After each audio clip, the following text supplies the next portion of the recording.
everybody, and welcome to another stream. I hope we're all doing good. We've had a pretty interesting start already. Apparently left over from the Monday stream, we had been left in sub-only mode and slow mode, so very few people could leave their messages. So we just managed to fix that. Hopefully everybody's doing good. It's going to be a really interesting stream today. Let me give you a little bit of audio here, just a little bit. And let's change our face cam as well. We've used this one a lot, and we used the Eclipse cam a lot recently too. Let's go to...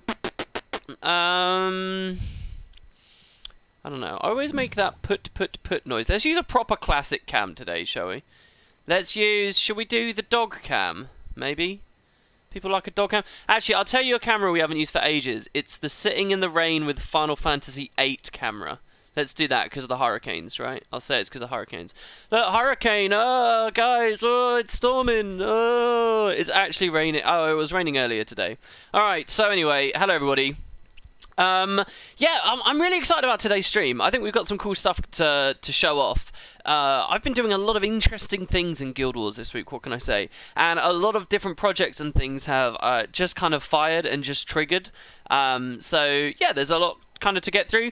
But specifically, today, what the main bulk of this stream I'm hoping to be is going to be Episode 6. I'm going to be capturing footage of Episode 6, talking through Episode 6 with you guys, and then that will translate into a YouTube video a little bit later too. So that will be nice. That will be a little bit on. It feels like I haven't streamed for ages. It's been a normal gap, and we're even half an hour early today.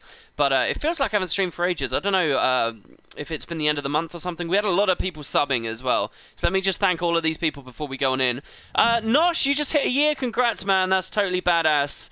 Ayoki says it's that time of the month again. Maybe that's what it is. Maybe it's because the months, everyone's just been paid and they're all resubbing. 100% Magic Find, thank you so much. Welcome. Haymaker World. Bacon Asura. So anyone who doesn't really watch these streams often, if you are a sub, you get extra luck on the giveaways and things we do. So yeah. Anyway, let's have a quick look at chat and see what's going on. You need a special Path of Fire face cam, says Sir Appleheart. A potato sat in a sandbox or something. That would be cool. I accept fan cams. So if anyone wants to make a Path of Fire themed one, go for it. You can even double up and enter the legendary contest with it, and who knows, you might win, because I'm going to love it so much. So Ludo Flame says, WP, are you sure your PC can pull 900p considering your PC lags sometimes? Yeah, so this is my first 900p stream.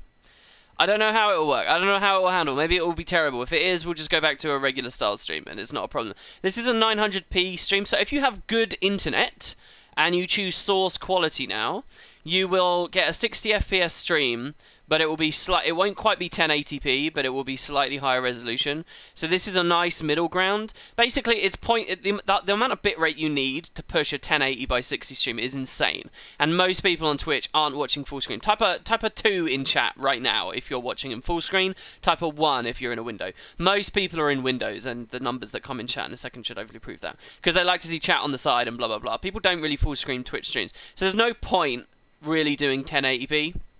But 900p we can do. You can be in like theater mode on Twitch.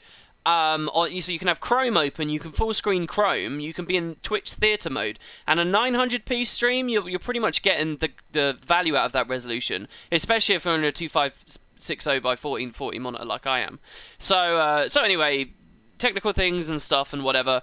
We're pushing the limit of what Twitch likes us to do here. That Twitch only likes us really to stream 3,500 kbps. We're way over that now. We're at 4,256 or something. But it's fine. And it should work. If we lag and it's terrible, then we lag and it's terrible. But as long as the PC doesn't hiccup. I actually bought a new heatsink today. I bought some new chassis fans. All stuff to be sort of hooking up into my PC, because I've been looking at a lot of technical stuff with Guild Wars 2, and that's the first thing I really want to talk about on today's stream and get into demonstrations on, but we'll go into more of that in a second. Let's have a look at chat again. How am I supposed to type in chat when I'm in full screen? Yeah, exactly, right? Exactly. So you would use like theater mode. There you go. Diet Ball says I use theater mode. The problem is I just spammed tons of 1s and 2s in chats now, so I have to scroll all the way up. Yeah, Royal. So Royal asked this earlier, and I will give you a response, dude. Any luck with the books, Edge of Destiny, etc.? There's absolutely no news on it, but I will tell you, it's weird that you're asking that question right now, because I have been so keen on doing those audiobooks this week. I don't know what it is. Something's possessed me this week. There's loads of little things I've like had a lot of enthusiasm for and really wanted to do. And those books is one of the things I wanted to do. I would love it so much. So people out of the loop, I want to narrate the books. Ghost of Ascalon, Edge of Destiny, Sea of Sorrows. I want to do a chapter a week or something on YouTube. Put a YouTube video up, and each YouTube video is a full chapter. And why this is exciting is A, it shares the book with more people. B, it actually fosters some genuine talent in me as I get off my ass and actually learn correct pronunciation of specific words, and I get a good reading cadence and blah blah blah, and I look at my audio settings, so that would all be very cool. And that's kind of a CV-able thing as well, actually, if you do that sort of work. But also, what really excites me about it is it would essentially, each YouTube video would become sort of a discussion forum for each chapter of the books.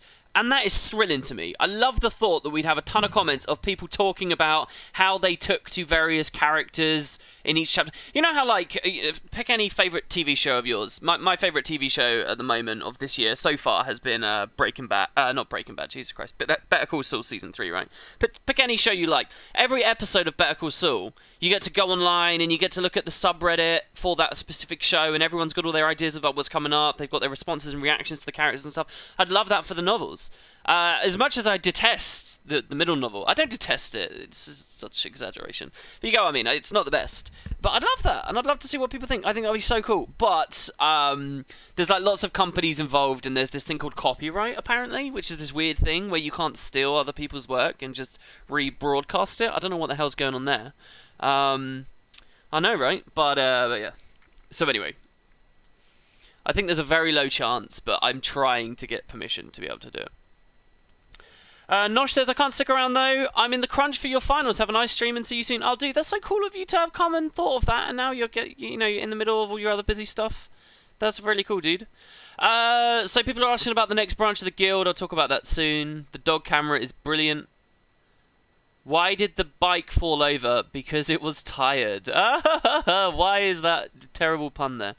Slightly off topic, but do you think we'll get more dwarf lore when we finally look more into Primordus? It's one of my favourite stories from Guild Wars 1. I goddamn hope so, because there wasn't enough really explained about the right of the Great Dwarf. And when I think Eye of the North, I think everything Eye of the North did is setting up like integral stories to Guild Wars 2 and stuff that should be really important to Guild Wars 2, and the dwarves were a massive part of that, a massive part. But it was kind of the dwarves bowing out there. As opposed to the Asura being introduced, and the Sylvari, or aspects of the Sylvari being introduced, and the Norn being introduced. When I think of Eye of the North and all the stuff around the Norn, I get so nostalgic and happy and excited. The Norn were handled really, really well.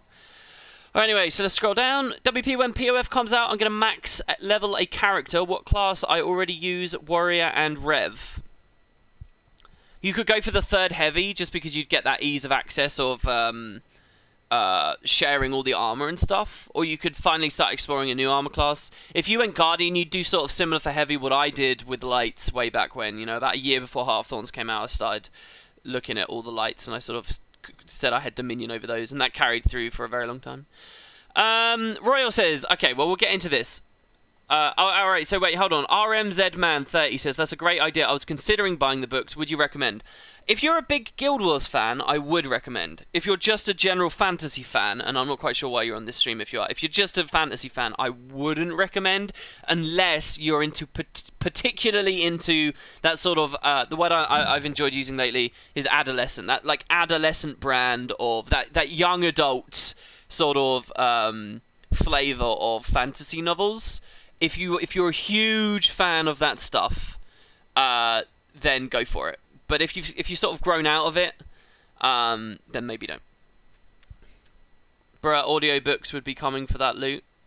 Man, seriously, I would cut them a deal or something. I'd be like, look, let me do the audiobook, and you can. I'll put links in all the descriptions to buy the books. I'll be like, look, here's how you do it. Here's how you get it. Go, go, go, go, go. I'd push it hard. I'd sell copies. Same as I have the same view of that as I do with Let's Plays and stuff, which demonstrably drive sales of game products, right? And I think it would drive sales of the books as well, because people would hear me read chapter 1, 2, and 3, and they'd be like, oh, fuck this. I don't want to have to wait 12 more weeks for Wood and Potatoes to finish reading it. I want it now. And they'd go and buy the book. Guarantee I'd drive sales. Anyway, what is this copyright nonsense? I tried to donate to Spud, but you return the cash. Don't you accept gold donations anymore? So Ewendell, if you gave me money to, but you didn't explicitly say it was for the guild, I would have returned it, because I don't take personal donations, and I'm getting a lot of mails at the moment, so I can't really respond to people. So if you ever see money's just been thrown back at you, it's because it won't have been clear what that money was for. So I just throw it back. I do accept, we will take gold donations for the guild, but just mark it properly as for what it is. If you did do that, I can't think of why I would have sent it back, but there will have been a reason. If I interpreted it as you trying to get into the guild and just throwing money at me, but not actually following the rules, then I would also throw it back. 9 months, 9 revs. What's this? What's this? What's this? Do as me and do a Prince of Persia style thief. Yeah, that's a cool idea. I want to see more like interesting Fashion Wars 2. I got more into Fashion Wars 2 this week, guys. Even more. It's a bit of a trend lately, and it's because of graphics and stuff, which I'll talk about in just a second. WP, I've been wanting to reread Ghost of Ascalon just because it has a bit of stuff about Carla in it. I don't really remember it talking about Carla much. I'm sure it does, because it's got a lot of Char-based, you know, influence. But I can't remember. Hey WP, have you decided what class and race you'll be maining? Not really, I'm long beyond maining. Listen, to anyone who doesn't really understand Guild Wars 2 very well, maining isn't... It's not much of a thing in this MMO. Not once you've played for X amount of hours. I don't know quite where that threshold is, but the devs sort of know that their core experience, as far as I can see from the outside, they sort of know that their core experience is bad, and it looks like they just throw massive experience stuff at people. So you're going to have tons of level 80s, and you're going to have tons of appropriate gear for them. It's just your choice of what you spend a lot of time on. I would say I was originally an Ellie main, but that hasn't really been true for a long time. It's so crazy to think Path of Fire is coming out in 3 weeks. It's actually like 2 weeks. It's under 2 weeks. It comes out on September 22nd, which is 13 days away. 13 fucking days. Can you think of that? I got so much I want to make still. It's so different to the Heart of Thorns stuff. Heart of Thorns equivalent, right now we'd just be getting like information about the Reaper or something, you know? They'd be about to do a stream on the Reaper and we'd be like, yay, a bit of information. I mean, of course that was great for me. I could milk it like an overfed cow. But yeah. I read Ghost and Edge when I was 15. I still found them pretty bad back then. Maybe that's a bit of a humble brag there almost. Oh, I was speaking of humble brags. You guys know that I love these subreddits, where these social subreddits, as I call them, stuff like I am very smart, I am very badass. Essentially, I like looking on Reddit at people acting like assholes online and being an asshole about them online in sort of a wry way. Anyway, I found another one. There's another. If anyone out there feels some kinship to me on that and likes those kinds of subreddits, I found another one. It's called r/gatekeeping. r/gatekeeping. And what this is all examples on the internet where socially people act snobby about their community and sort of declare who can or cannot be in it. That is brilliant. It's right on theme. Anyway, sorry. Yeah, the books, I think the books are bad. I read them when I was maybe, what, 19, 20, something like that. But I think that the first one's pretty good, and I think the third one was okay as well. If not the best of the three, from what I read, but I never even finished the third one, so I don't know what that says.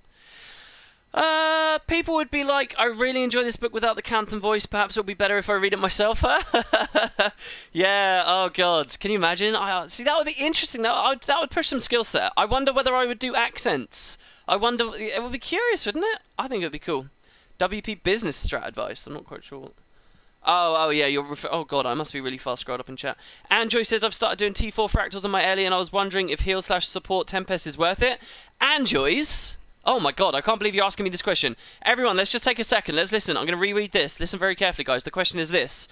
At Wooden Potatoes, I've started... So this is a noob that's just begun. I've started doing T4 fractals, so the hardest fractals. I've started doing T4 fractals on my Ellie, and I was wondering if heal/support Tempest is worth it. And Joys, let me tell you, it's not just worth it. It is the hardest carry there is in the game. If you play an Auramancing Tempest, not Soothing Mists, in Fractals run Auramancer, sharing permanent protection and massive uptime of Frost Aura and Reflects and stuff on your team, and blinds and CCs. If you run an Auramancer, you can carry incredibly hard. You can bump Massive Might out to your friends. You can bump even a little bit Fury, I think you can bounce around. You can put Reflects when they're needed. You can put Blinds when they're needed. You can break bars. You can insanely reduce the incoming damage on your team, and you can keep people very healthy. It is the single hardest carry that exists for Fractals in the game, and I stand by that. So your question, if it's worth it, it's more worth it than building a Zerk Ellie, especially for LFGs. Doesn't matter who joins your party if you're running that. If you're good at it, oh my god, we had a duck. If you're good at it, you'll get through. WP and Fashion Wars, lol. The Crazy Show, Episode 1, Fashion Wars. Oh god, I'm sorry, guys. There's been so many messages. Royal says maximum, you will get your video flagged. No, I can't in good faith do that because I've asked for permission and expressly not been given it. I think that would be a bit dickish to then go behind their backs and do it anyway. So either they say yes or I can't do it. If I'm to have any respect for myself. The only other opportunity is to sneakily put it up on Patreon where no one would see. For funsies, for my most dedicated followers and the people who really allow me to live my life. But the odds of that happening are very low. I have 5 mains out of 17, and I feel guilty if I don't spend time. Guilty? Really? The Gribble Girl? You feel guilty? That's curious. WP, if you have Overwolf, what add-on should I get? There's a really good Sweet Effects Overwolf add-on. There's also one called Markers. I think Markers was released, wasn't it? I'm so sorry, Restless. Who maybe when Restless is around he can talk to you about that. I think was it Mark? What was his other one? Oh no, it's called Who's Talking, right? I think that was an Overwolf add-on, which is really good. Which means that when you're in TeamSpeak and stuff, you can see in game who's speaking with markers that appear above their head. That face when there's a 4K DPS Guardian in your group. I mean, Guardians are so crazy strong at the moment. That's really weird to see. Would be cool to see that build in action Fractal stream soon. I've done videos on Auramancers from a long time ago. I identified the strength of auras a long time ago. Just type Wooden Potatoes Auramancer and I'm sure it will come up. The build's no different, really. I run Zealots, mostly. But I've played it on Magi's, I've played it on Apothecaries. Radiance Runes are definitely the way to go, by the way. I actually, in Challenge Moat 100, the current Challenge Moat 100 arc, I run a 50% Zealots, 50% Berserker, Auramancer, and you can destroy that Fractal. That's the hardest Fractal and experience that's in the game right now, and I run it really quite glassy, actually. What is the pun with the Spud Club 2? Well, it's like saying the Spud Club 2, TWO, the number, it's the second Spud Club, the Spud Club 2 numerically, but it's written as the Spud Club 2, as in, hey, this is also the Spud Club, we're the Spud Club 2, it's not just that branch, we are too. It's like wordplay. You loved Heart of Thorn's verticality and gliding, most exciting maps in any MMO so far. Since you're the biggest guy in the community, do you reckon you could get into contact with Angry Joe about covering this game again? No, because the lion does not care for the opinions of the sheep. And at the end of the day, in the Guild Wars 2 scene, we're all the sheep. He's going to be a very busy man with his own ambitions, his own stresses and stuff. He doesn't care about a game that he's moved on from. It wouldn't be my place to, just because I've climbed to the top of the Guild Wars 2 mountain, it doesn't matter if Guild Wars 2's mountain is equivalent of a blade of grass when you look at broader gaming coverage. Sad but true. Where can you download my Guild Wars 2 hook preset? Well, I haven't actually published it yet because I'm not entirely sure how I want to run it. And because there are more Guild Wars 2 hook developments on the way, which I may or may not be thinking about, / incorporating, / very soon testing and stuff. Before I publish what I'm doing. So yeah, but you will find everything I can do and more in that thread. We've definitely got like, I said 250 in the recent video. There's probably more like 100 to 150 presets. There's loads of them. All right. What else we got? What do I think about Celestial Stouts and Ellie? I actually think they're really rubbish. I think that out of all classes in the game, Ellie can capitalize on Celestial more than any others. And I think that Celestial should be stronger than where it is, and I love the idea of Celestial. But whenever I've ran it, I've been thoroughly underwhelmed, and I kind of don't like it. Someone just said they donated, but didn't trigger an alert. I think you did. I can see it here, and I'll read that in 1 second. I'm sorry. I'm just trying to catch up with chat. Get your quotes right, Baby Rage. I know, I can remember. I'm sorry. You mentioned it on a recent stream. WP, you're expecting your first baby. Any advice? I would just say to you that most parents don't know what they're doing, and they're terrified because they don't know what they're doing. But at the end of the day, everyone's muddled their way through it. Your parents muddled their way through it, your grandparents did, their parents did, and all the way up. There's nothing that can prepare you. Also, don't worry too much if your baby bangs its head or something, because their skulls are a bit stronger than you'd expect. We're made to survive bumps and scratches and scrapes and things like that. Also, if it's incessantly crying, you probably want to wrap it up really tightly and, like, swaddle it a bit. Swaddle, is that the word? Because babies crave the womb, and they don't like the freedom of lots of open space. So if you wrap it up really tightly, it'll be good. There you go. That's top 3 wooden potatoes baby tips right there. Hope you guys enjoyed. And what more could you ask for from a Guild Wars 2 stream? What do you think of the impact of Mount 12 and the viability and impact of swiftness? I think in combat it won't change anything. I think for general exploration, people will feel freer to run different traits and stuff, and I think that's nice. WP a Class A parent. Don't do that, the baby can overheat. Just blow it with a fan then. There you go, best of both worlds. It feels constricted and tight, and it's got a nice cool environment. They don't like freedom, how un-American of them. I've just started using Guild Wars 2 Hook. It's made things so pretty, though it makes my entire screen blurry when I surface in the water. Yeah, that is a thing. The depth buffer gets a bit glitched out. I wonder whether Grenberg can fix that or not. But I would also say to you that I kind of like it, actually, because it's like your eyes are a bit blurry as you come out. Don't take parenting advice from WP. I love it. It's like people have gone on, you know, where it's like, don't listen to the internet, get a lawyer. Yeah, you know that, like, age-old sound advice? It's like that's going on here with parenting as well. Buy a baby cooler.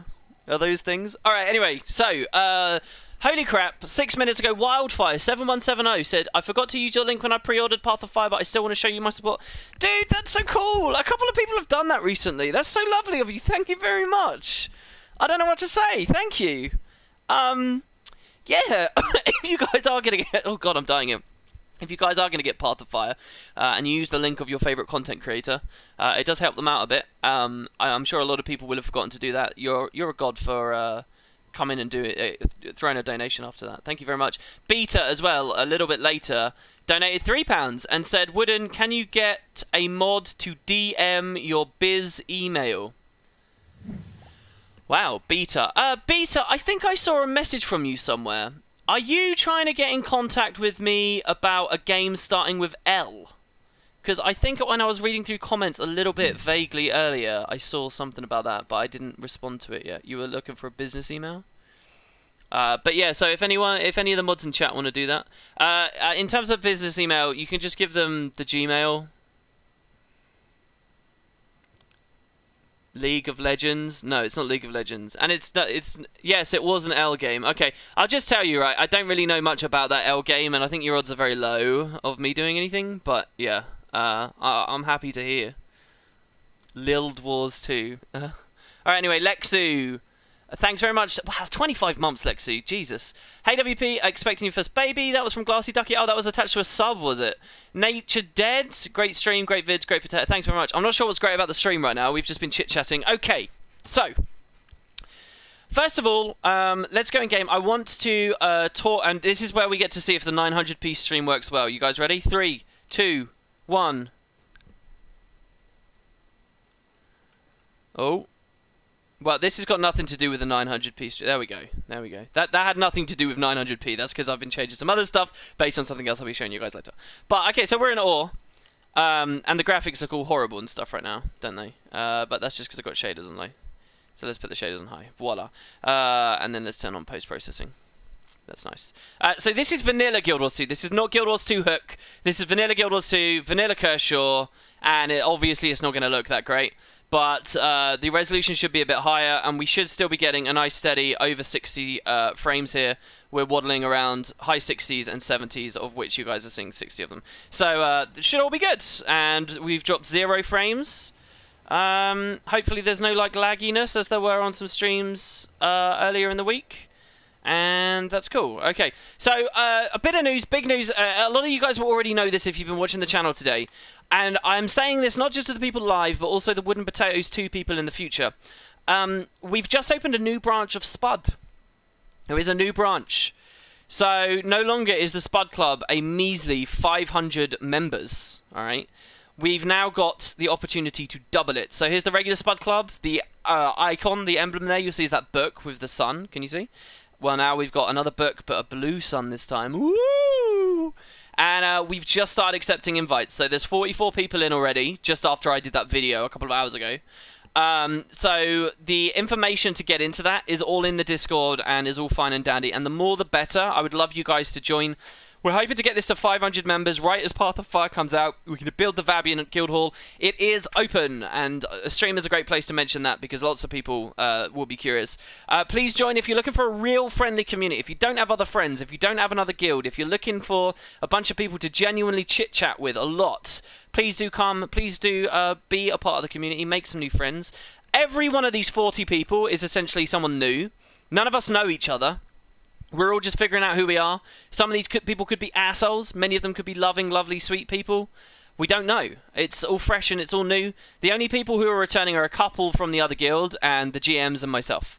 At the end of the day, they're all Wood and Potatoes fans and they all sort of think the same way we do and like the kind of things we like to talk about and blah, blah, blah, blah, blah. So all of that should be good. But yeah, the Spud Club 2. This is what won the poll. I guess that's the main story here. The poll came out. The Spud Club 2 was way ahead of the others. Next was the Sprout Club. And then after that, all the other ones, like the Alonian Spud Club and the Amnoon Spud Club and all of those, they were all, nobody really liked those, it seemed. So it was quite fortunate for me because I didn't have to remake this. This is actually quite old. I made this a while ago. But yeah, so it's open. And everyone is welcome to join. So do feel free. And I'll try to keep up with the mails. I won't respond to the mails during this stream because it will just become a stream filled with mails and we've got other stuff we want to do. But if you want to send them, if you want to get those invites rolling, then that is totally possible. If anyone's got any questions, you can ask me. Safta says, WP, what are your opinions on Mirage?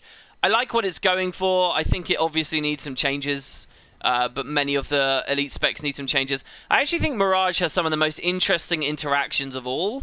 I think my favorite sounding Mirage gameplay is a Riddle of Sand build, where you juggle shatters and dodges to keep the riddles rolling. And I think sand shards mixed in with that. I think the only thing I really, really don't like about it is Infinite Horizons being juxtaposed with sand shards, which are both, I think, for PvE, kind of DPS-y slots, and only one of them will really come out on top for a lot of the casual PvEers, and I think that sort of sucks a bit. So I'd rather that juxtaposition didn't exist. But yeah, I like kind of the idea of a Riddle of Sandsy, but that's all PvE minded. I think it will find its places in PvP and stuff as well. Just need some touches here and there. It's because you split the vote between the Alonian, Deserts, etc. club. Oh, should we have done single transferable vote so that those people wouldn't have been gimped after they picked the loser? Oh, man. Well, you might have a point, but this was quite ahead of the rest, sadly. You might have a point, though. Wrecked, ha ha ha ha. Who got wrecked? What is this? Too late. Do I see fog? What is this? You do see fog, yes. What is this? What do you mean? What did I get wrecked? Well, you didn't include any of the actually interesting guild names. No, I didn't want any, like, trolly, silly... I didn't want, like... Or an unfitting one. The Slub Club was one that I saw someone asking for a lot. And no offense to the person who wanted that. Some people might call that an interesting guild name, and sure, but it's not the right guild name for this community. The Slub Club would just... What? So, you know... Is it Killing Monsters, WP? Your favourite Witcher trailer? No, my favourite Witcher trailer is... Oh, is it called Killing Monsters? I don't think it is. My favourite Witcher trailer is it's for Witcher 3, and it's the one where he goes to the shack with the, I think she's like a greater vampire, isn't she? Or something. He kills her like a vampire, or... it's just... what I love about the trailer is how beautiful and how cinematic it all is. It's also very grimy, and it's got like that realistic, like grungy, horrible, like tinge that the Witcher often has. You know, it's got like casual female nudity in there, but not like gratuitous or sexy, just because it's like that's life. And she's just like, and she tries to seduce him, and then she freaks out and turns into like she like ports off into the what the hell is the building? I'm struggling so much. What is it? It's not like a shed. She goes into the chapel or whatever it is. But one thing I really love about it is how, like, what you're watching Geralt doing there, it is actually all stuff in gameplay. You know, he's using signs, and he like drinks that poison. I think that's an actual thing, to poison his own blood so that when he gets bitten, it's a great trailer. Shack? It's like a shack or a barn or something, yeah. Yeah. Not greater? I can't remember. Anyway, I think she's like a main thing. Anyway, Black Blood Poison, that's it. I don't play the that's the point I made. I don't even really play the franchise, but but it's a great trailer. Anyway, Tapsel, DWP is Spud and Spud Club 2 NA. No, they're both NA and EU. It doesn't matter. They're both NA and EU. No game audio? Really? I can hear game audio, and I would have hoped you guys could, because I've tried to have it on all stream. Hopefully you guys can hear that there. Tell me if it's too loud. Thanks for reminding me. I still have to keep playing Witcher 1. Yeah, I've got to play all of them, man. Especially 3. I've started 2 too many times. You are missing a lot by not playing. Oh, I'm well aware I'm missing a lot by not playing. I'm well aware. I really am. Do you need to pay to get into Spud Club 2? Yeah, it's all the same. It's all the same as the other guild. It's about building a guild hall as well, which is going to cost somewhere... I think Twicky worked out to be in the region of 4,000 gold. And that's going to be a lot, so yeah, there's going to be money attached to it. Same as everything else. Same discussions, it's all the same. Pay to win, just like before. What's my least favourite spec from Path of Fire so far? Probably Firebrand. In terms of, like, how interesting it is. But in terms of practically using them, I think the one that's lowest for me is Renegade, as it currently stands. But they're all very close. They're all very, very, very close. And you guys don't have to be too mad about this. Anyway, alright, okay, so that's the Spud Club 2. Now, I want to talk a little bit about technical stuff with the game. So, I learned a lot about Guild Wars 2 and, like, rendering Guild Wars 2 this week that I never knew existed. And I'm almost 100% confident that out of nearly everyone watching this stream right now, maybe 10 to 20 of you will have experience with what I'm about to talk about. And it's been fascinating. It truly has been fascinating. I wanted to share it with you guys. So we're currently playing... Well, okay, so there's two things. Which one should I go into first? Alright, first I'll talk about aliasing first. So let's go here. So we're currently playing on the resolution 2560 by 1440. This is what we're currently playing on, 2560 by 1440. And this removes a lot of aliasing, obviously, from the game. There's a lot less artifacting, and it looks pretty good. But generally speaking, Guild Wars 2 still has a lot of that going on. And especially when you start sharpening stuff with things like Guild Wars 2 Hook and whatever, it can end up getting a lot worse. Especially if the sharpening solution you're using causes a lot of haloing and you know, it can exaggerate the issue. But I don't know whether you guys really have ever properly looked into this, because I started to this week. So let me just demonstrate to you all what I mean. Let's go to our character select screen. And this is one of the benefits of being on a 900p stream today, because you might actually be able to pick the detail out.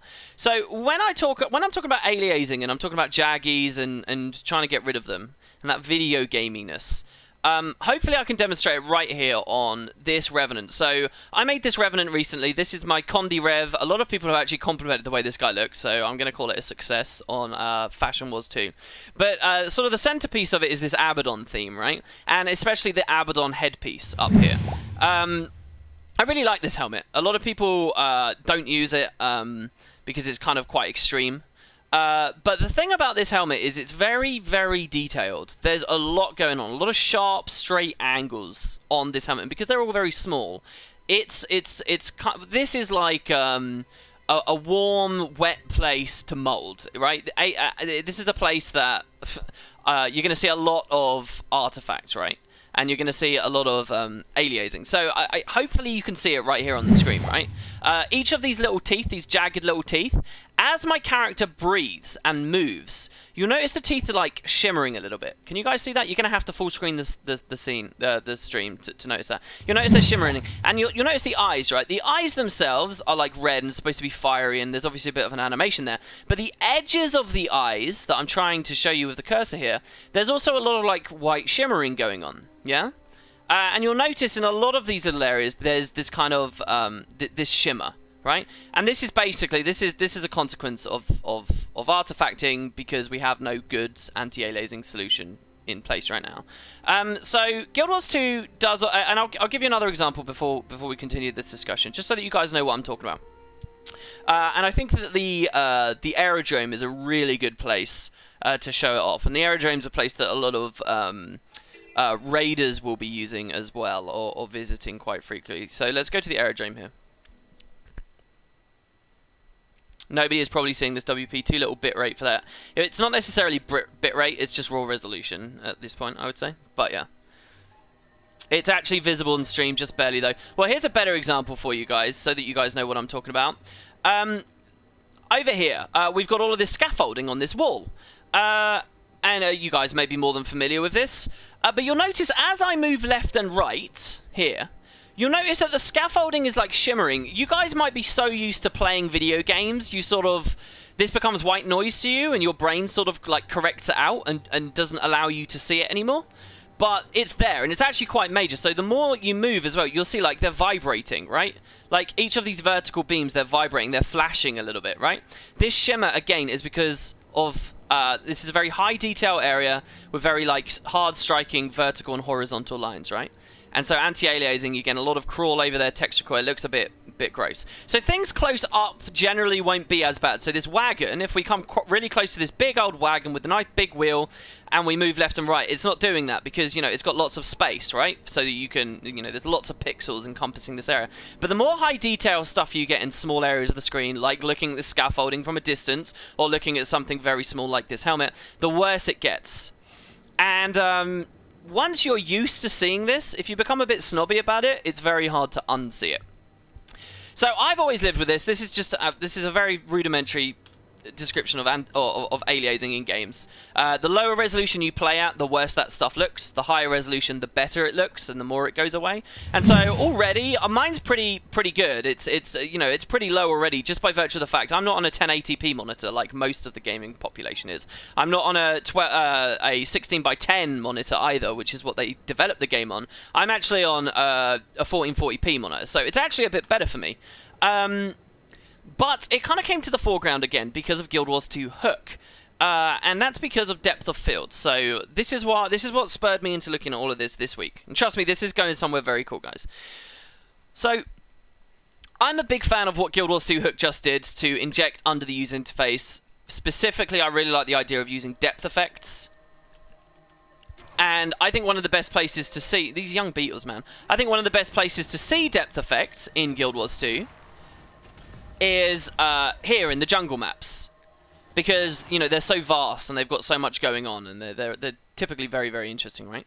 Now, when there's no fog on these maps, you get all of these leaves in the background. Maybe I should turn on to the fogless client. Hold on, we'll do that in a second.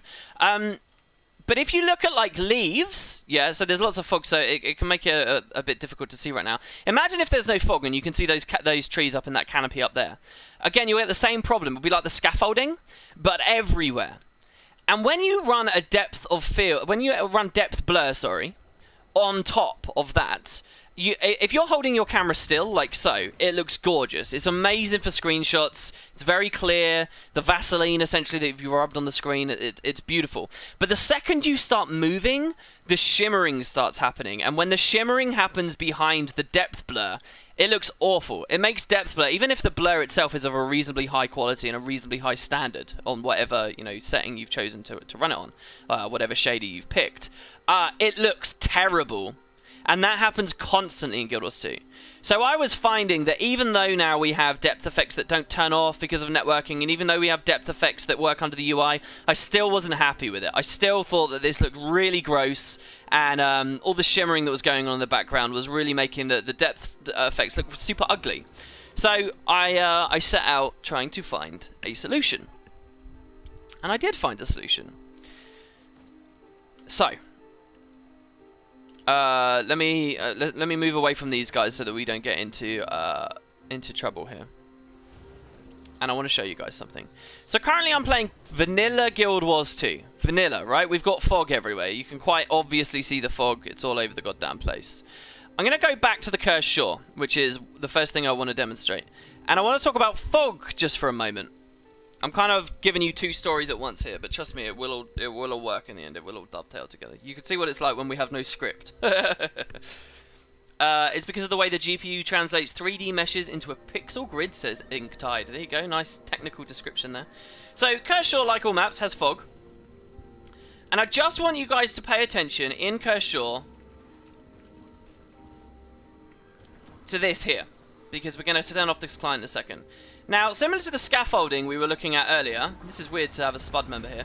Similar to the scaffolding we were looking at earlier, in the Cursed Shore, you've got these beautiful archway, this like big pillar that goes off into the sky, descends into the sky, and we can't even see where it ends, right? Like, it's way off up there, and we don't know how far it goes. But again, you can get a lot of aliasing and sort of mess on this, as it's quite far away, when you really start to pick at the little bits of detail that are on the squares here, which you can't really see right now because the fog's up there anyway. But I just want you guys, first of all, to just appreciate that Guild Wars 2, as a regular game, this pillar here is designed such that it like goes off into the sky and you can't really see where it goes after there. Presumably it breaks up here and that's it, right? And there you go. And if you, in fact, if you go to another area of the map, like all the way over here, you can see that there's like another one or whatever, right? And so this is the Aztec. This is Guild Wars 2. And it ends there in the sky. That is as far as we can see. Okay? So that's two things that had been on my mind. One, this. The other thing, the aliasing. So now what I'm going to quickly do, guys, is I'm going to swap to... wait, should I swap now already? Yeah. I'm going to swap to my Guild Wars 2 hook account. You're gonna get. We're not gonna hear the in-game music anymore because we've turned the game off. Sad stuff. Let me look at chat in the meantime. Let's see. Logging in. Now I remember why no dragon shadows in the Living World Season 3 maps. This sky looks like petrol. It is a bit weird, isn't it?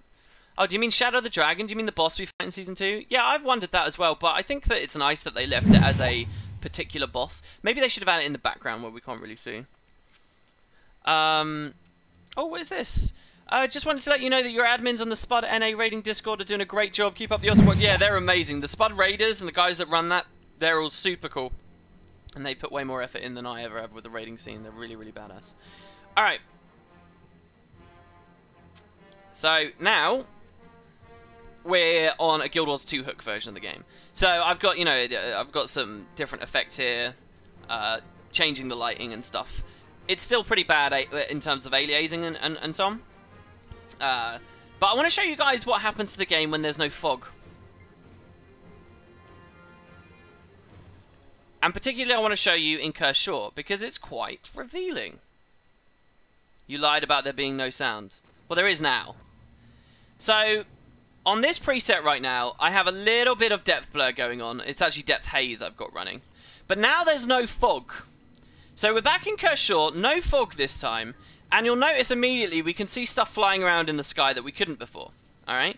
We can see further. Obviously, this is the whole benefit of the no fog. If we look at this pillar, what do you guys think will happen? If we look at this pillar now with no fog, what do you think we're going to see? I'm curious. And I'm actually going to wait for chat to respond on this.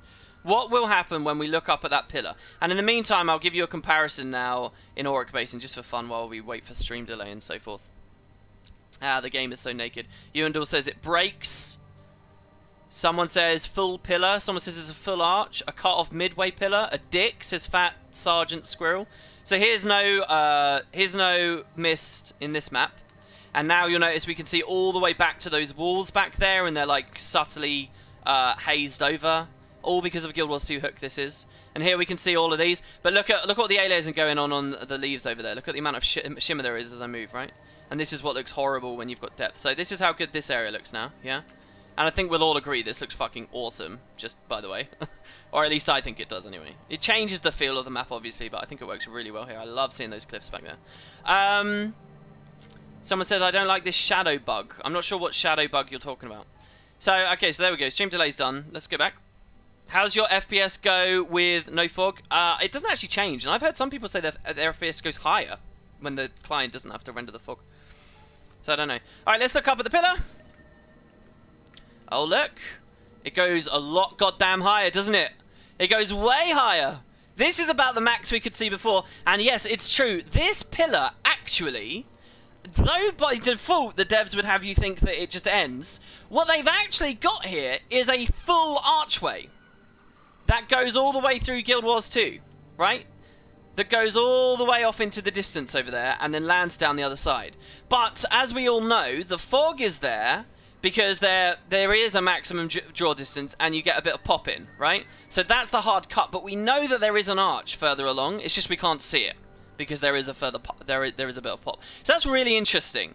And it gives you all this extra understanding of some of these maps and the things that are going on. Like, it's this huge arch, and it actually genuinely does exist. But you aren't supposed to see it because they've got, like, this rendering issue, right? Where you can't see the whole thing. So they hide it with fog.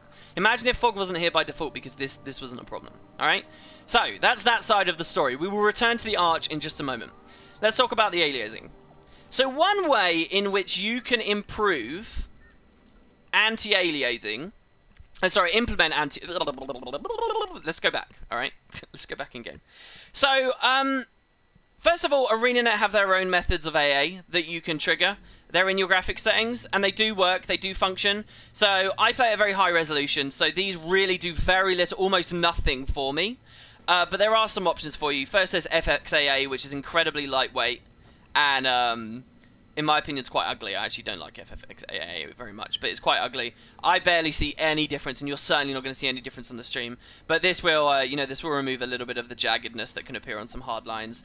They also eventually added, it used to be just FXAA, eventually they added SMAA, low and high. At first, you could only get these by tweaking a text file, and then eventually they were made visible on the front end. A lot of people run SMAA high. Again, these don't really do very much. That's what Guild Wars 2 offers by default for itself. But even when running SMAA high, okay, you may notice, if I go back and you look very carefully here, I still have the same shimmer around the eyes. I still have the same shimmer, or yeah, the exact same shimmer around the teeth. If we go to the scaffolding, you'll notice that there's basically no difference. There's a tiny little difference. Basically, ArenaNet's first-party AA solutions suck, and they always have sucked. And if you've never noticed a very big difference when running those, don't worry, you're not crazy. A lot of people, you know, a lot of it's like placebo, in my opinion, especially when you're playing at higher resolutions. Maybe these AA solutions would work better if you're like playing at 480p or 360p or even regular 1080. They're probably better. But certainly for me, they don't do much, and you can still see it's just still gross. So this does nothing. So where do we go from there if ArenaNet's first party stuff doesn't help? Well, people who run on Nvidia cards or well, anyway, when you run with a graphics card, right, you'll have like a control panel. I think it's called the CC for AMD. I haven't had an AMD card for ages, right?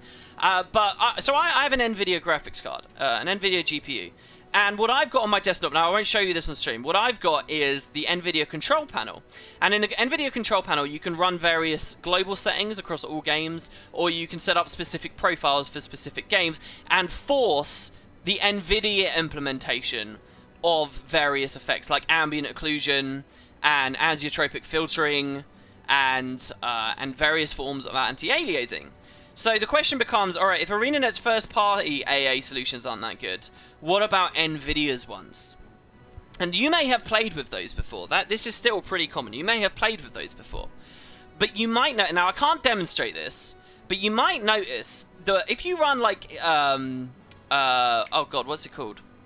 Basically, if you mess with those settings in the Nvidia control panel, any of them, and then you load Guild Wars 2 back up, you might notice they're not doing anything. Now, a lot of people don't realise this, but they don't work. They are straight up broken. They don't do anything for Guild Wars 2. And so you get the same issue. Whether you're running like 2 times, 4 times, 6 times, 8 times, it doesn't matter. They don't do anything. And so this was a bit of a revelation to me. I was like, what the hell? Because I seriously stopped and I was like, I want this game to look smooth. I want it to look nice. Specifically, I remember running Tomb Raider 2013. And that game had some amazing AA settings. They just sort of dragged my PC to its knees. I wanted to have an experience like that. A very smooth, lovely experience like that in Guild Wars 2. And I just wasn't getting it. It wasn't working. And I was like, what the hell is this? And so I did some digging.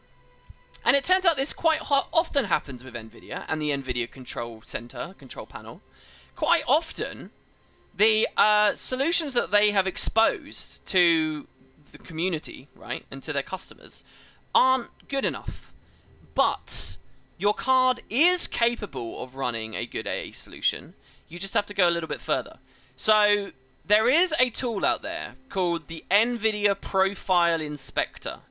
So I don't know how many of you guys will have heard of this. This is now where things start becoming new for me. This I figured out through this week. So there's this thing called the Nvidia Profile Inspector. I suggest you guys Google it.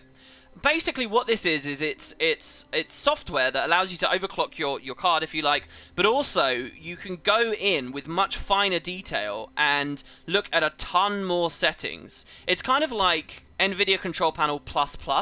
So you can make profiles for specific games and do tons of different stuff. Like, and the way it works is you're entering in like hex codes into various parameters and messing around like in these really deep levels. So what you can do is you can make Guild Wars 2 render with like Watch Dogs appropriate anisotropic filtering, or Dragon Age 2, or you know, any other game. So you can like hack in solutions for how these things get rendered on a much deeper level than most people do through the control panel. And so people way smarter than me have online documented all these different flags and setups in these boggling number of options and settings, right? In this kind of hacky thing, Nvidia Profile Inspector.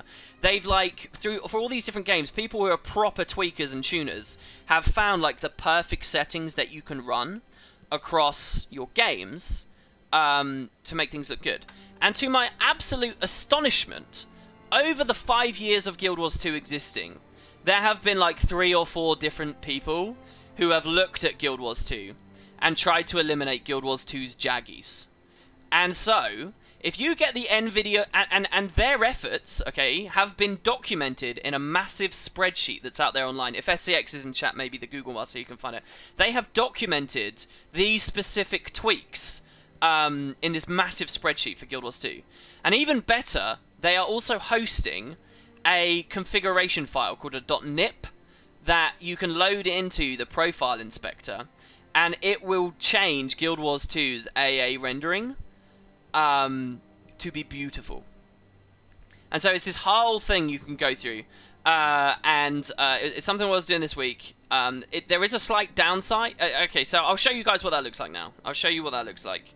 It's on a stupid stream. This is all a bit weird, and this discussion's got a lot longer than I was expecting it to. But hey, you're with me now, Twitch. So sit down and shut up and wait. So we'll relaunch. So I'm now launching Nvidia Profile Inspector.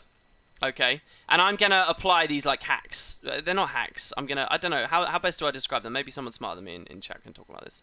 Okay, so we're gonna run it. We're gonna hit the button. We're gonna go to Guild Wars 2. We're going to import a .nip. That ding noise was it being imported. We're going to apply changes. And now I'm going to load Guild Wars 2 back up. And I'll show you guys the next thing in the story. Okay. So, you know how I said a couple of people over 5 years have gone in and made these settings and identified them? That's all well and good. But Guild Wars 2 is a continually updating MMO. And you would think that Nvidia would have acknowledged that there was a better way of doing things and would have made them like the defaults or something, but they haven't, right? So over the years, while people have at one point found a really good setup for Guild Wars 2, those setups have now broken a little. So there is a downside. So here I'll show you guys. We're now back in game. Can you see that is the question? Yes, you can. So I now have it. And what I'm looking at here, once it's loaded, okay, this is beautiful. This is there's no jaggies anymore. You're not going to see it on Twitch. This sucks. You know, it's so smooth. It's so lovely. It's so good. It's not too soft. There's still quite a lot of sharpness to it. But, you know, around the eyes, it's now nice and clean and clear. The teeth, there's absolutely nothing going on. If I look at, like, some other characters, like the smoothness around the cloth on this character here. Oh, guys, it's so good. It's got me so much more into Fashion Wars 2. Just like, because the stuff looks so much realer now, right? Like, this material feels so much realer now. It's gorgeous. Anyway, so, and I'll show you the scaffolding. So this is all well and good, and I very much enjoy this. However, there is a downside, and you're probably looking at it on screen already right now. For whatever reason, first, this affects the user interface, and it makes all your text a lot softer on the UI, and, I don't know, I think it's a bit sluggish and ugly in that way. So I think that kind of sucks a bit. But second, what's going on here?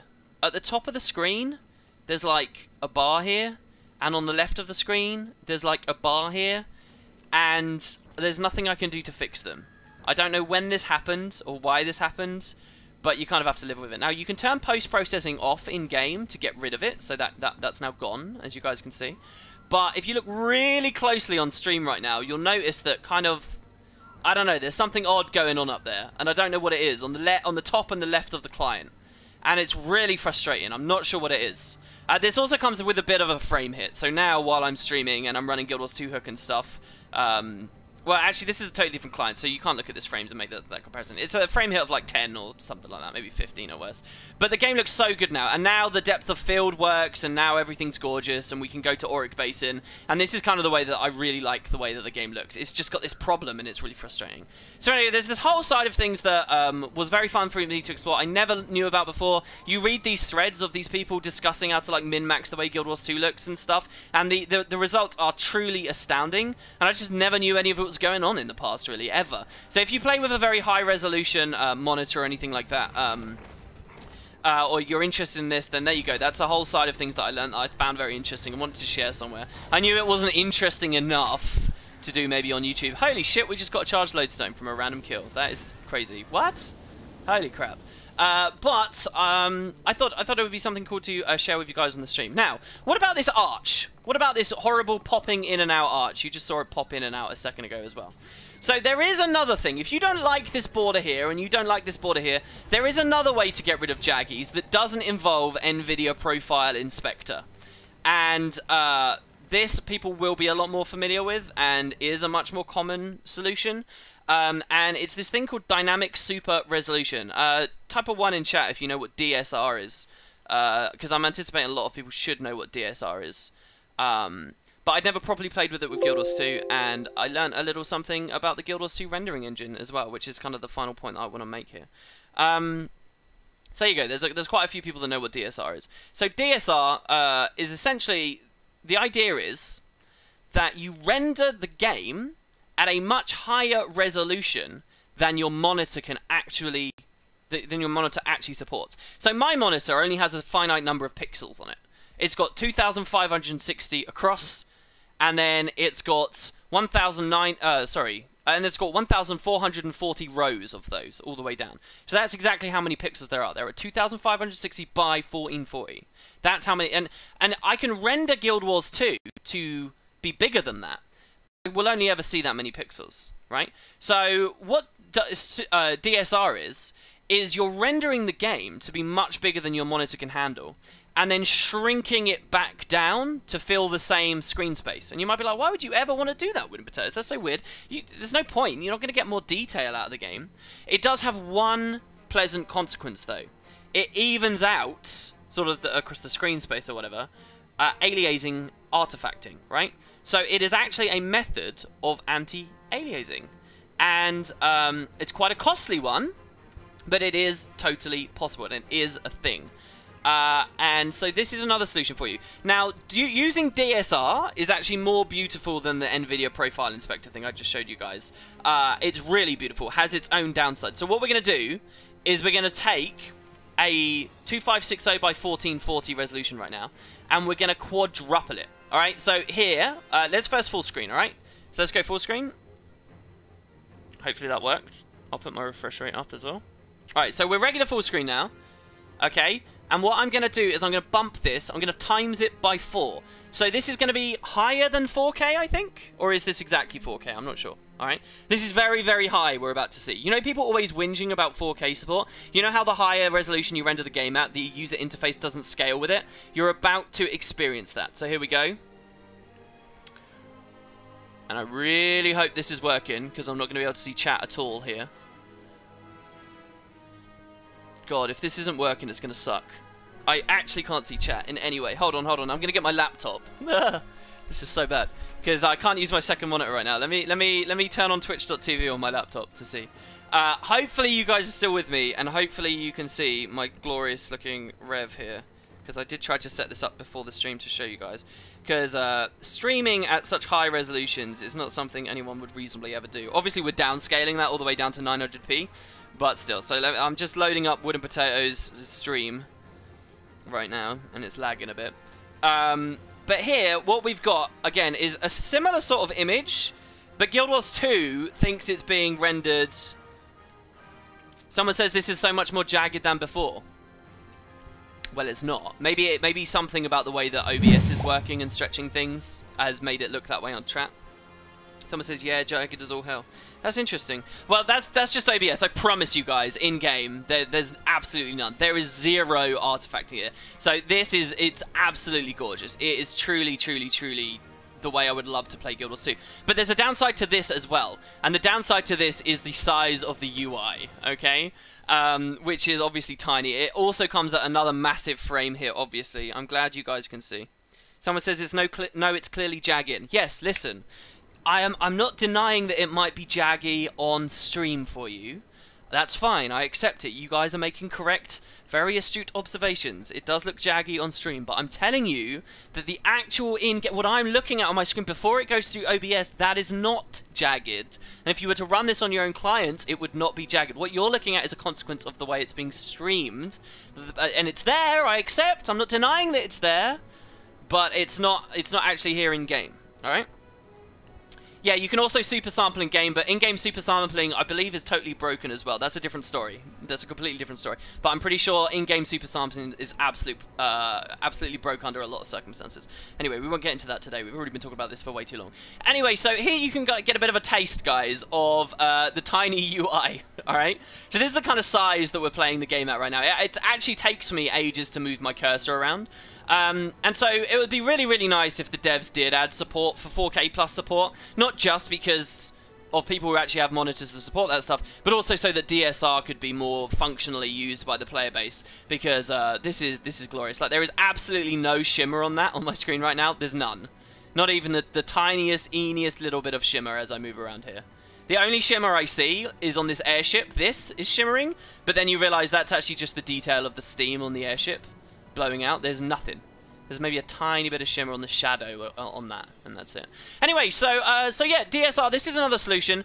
Now, let's go back to the arch. So here's another consequence of DSR, of running at such a high resolution. And World vs. Worlders have been more than familiar with this for many years now. The higher resolution you play Guild Wars 2, the higher your FOV. Did you guys know this? So, right now, with respect to the entire game, my Revenant looks tiny. He looks like a little ant. And we see a huge amount of stuff elsewhere around him. And we're not even max FOV here. Let's max our FOV. Okay? So when you play the game on super high resolutions, not only does your UI go really small, but it actually gives you tons more screen space. Like, we've got so much on screen right now. We can see so much of our peripheral vision. What's interesting about that, combined with the fog removal, is the way that long distance works in Guild Wars 2.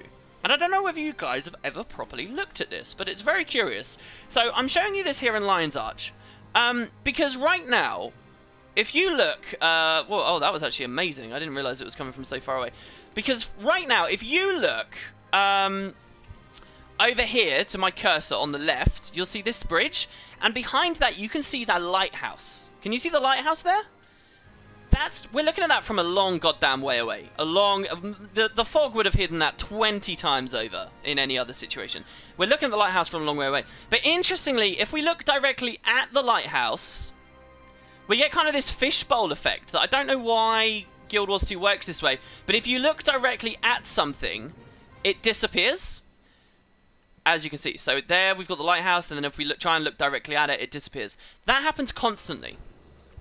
And that happens with that arch. So I'll give you another example of it here as we come onto this archway. That happens in Lion's Arch. That happens with the arch in Cursed Shore as well.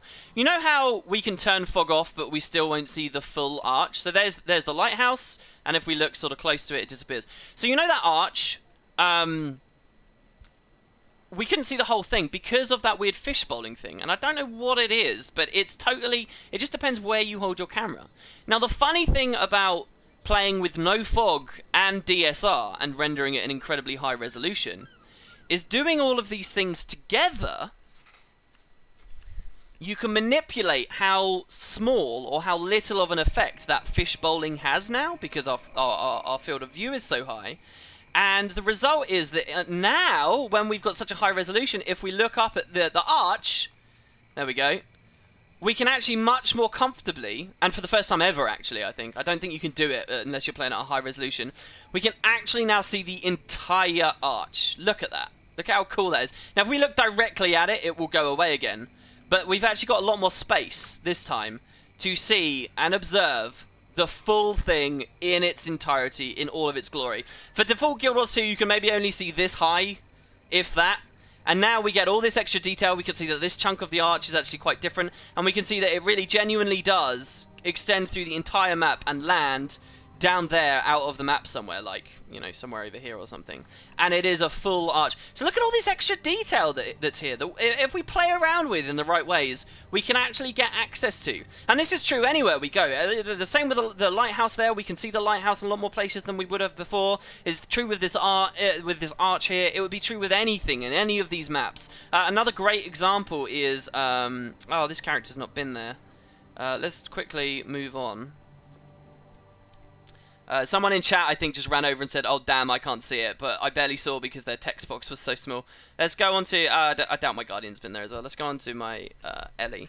And it's true for Timberline and stuff as well. So if you want any really incredible vistas where you get the absolute max view distance in Guild Wars 2, I would definitely recommend that you guys do this. You use DSR, you turn the fog off, and then if you're going to try and snipe a perfect screenshot that shows the Lion's Arch lighthouse from way across the town, do it via a method such as this. So here you got something similar, right? Like over there in the distance, if we look directly at stuff, it disappears. But as we move to the edge, actually, I don't think this is a good example at all. But when things are on the periphery, they're visible to us. And so yeah, that's kind of what I've learned about the Guild Wars 2 client. That's what I've learned about the way that the devs render things. I have to wonder why that's there. If they removed that fishbowling, it would be really, really nice. I'm not sure. Is that supposed to save frames? Because it feels like everything on the periphery of my vision right now is being rendered in, when surely it should be like a reverse fishbowl, shouldn't it be? Shouldn't it be stuff that we're centered and looking at appear and stuff that's on the edges doesn't appear? Shouldn't it be the other way around? Wouldn't that be what saves frames? So I don't quite know what's going on there, but I feel like they could push that out just a little bit more, and people would get so much more value out of Guild Wars 2. Of course, for your average user who's not using Guild Wars 2 hook, it's all hidden behind fog anyway. But this, I think, has been a really interesting look this week, for me, at various aspects of the game, about how to get more out of how your clients can look, really push the graphical capabilities, and how deep the rabbit hole goes. All of this stuff was totally new to me, and was totally interesting and fresh, and I wanted to share it in some capacity. So there you go. I've done it on a stream. Whew. And there you have it, guys. All right, you can stop busting out the resident sleepers now. We're done. And I'm happy to say that I just pushed my system really fucking hard streaming all of that, and we did not drop a single frame at a 900p stream. Not a single frame. So I'm very happy with that. There you go. So I will probably, after the stream is over, read chat through all of that and see if anyone had anything interesting to contribute. But wouldn't it be cool if the devs sort of took another look at this? And there we go. It renders a frustrum, says Ben Lubar. A frustrum? Do you want to give me more details on that? I would love anyone technically minded or in game development or anything to talk to me more about that, because I find all of that really, really thrilling and really interesting. It's nice to look behind the scenes at the nuts and bolts of the client, doesn't it? And well, there you go. That's all of that. And that's sort of the first thing I wanted to do. It likely renders a square around you. The distance to the corner is longer than the distance to the edge. How did I remove the fog again? I used a program called Guild Wars 2 Hook. Go to YouTube, type Wooden Potatoes Guild Wars 2 Hook, and it will come up and you'll get to see. Imagine a pyramid coming out of your face with the tip cut off. I'll send you an example in Discord in a moment. So why isn't WP an OpenGL programmer? Because I'm a lazy, talentless hack, that's why. It renders a square around you. Would this be the kind of thing the devs could change, theoretically, at some point? I'm finishing some hard mode maps in Guild Wars 1. Do you think... So anyway, there's two things you guys might be interested in. How to get rid of more jaggies. I cannot recommend enough playing around with Nvidia Inspector. If anyone can find a setup for Nvidia Inspector that doesn't add that border on the screen and maybe doesn't hit the UI so hard or maybe changes things, a contemporary profile for Nvidia Inspector, I would be over the moon. I'd be so happy. I'd even offer a bounty for that. By the way, bounties I've made a lot of work on this week as well. Alright, so Flaganti's going to do a giveaway. He's doing a giveaway for Duke Nukem Forever. Very nice. So we're going to give away Duke Nukem Forever. I don't know how it's not... B-Boy isn't here today. He's having this hurricane thing. I don't know what that is. That's really weird, right? I don't know why he'd choose to have a hurricane on one of the days he's usually our mod. Not very nice and responsible of him, really, is it? Well, I'll have to shout at him about that on the next stream. But in the meantime, we've got Flag. So Flaganti's going to give away... Duke Nukem Forever, which I think is a pretty funny thing to give away, actually. You have probably answered this already, but I was wondering if you plan on doing a 12-hour stream or something during the Path of Fire launch. No, I'm not. I like to play the game on my own and enjoy it on my own before going to do all that stuff.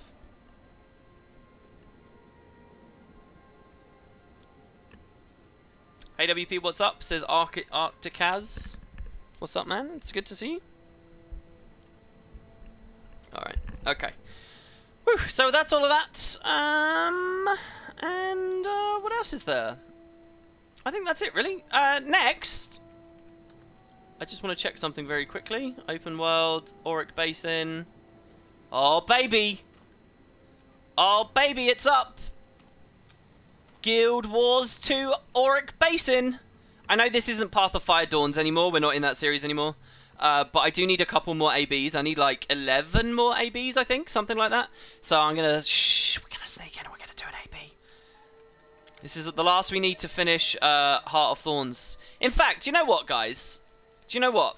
Let's run our own AB. Let's do a Spud AB. I'm gonna make a squad.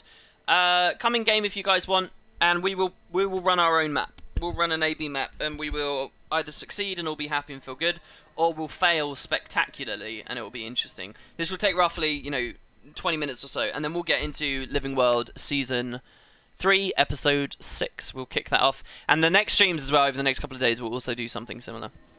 So I'm going to make a squad, and now just join on if you guys want to.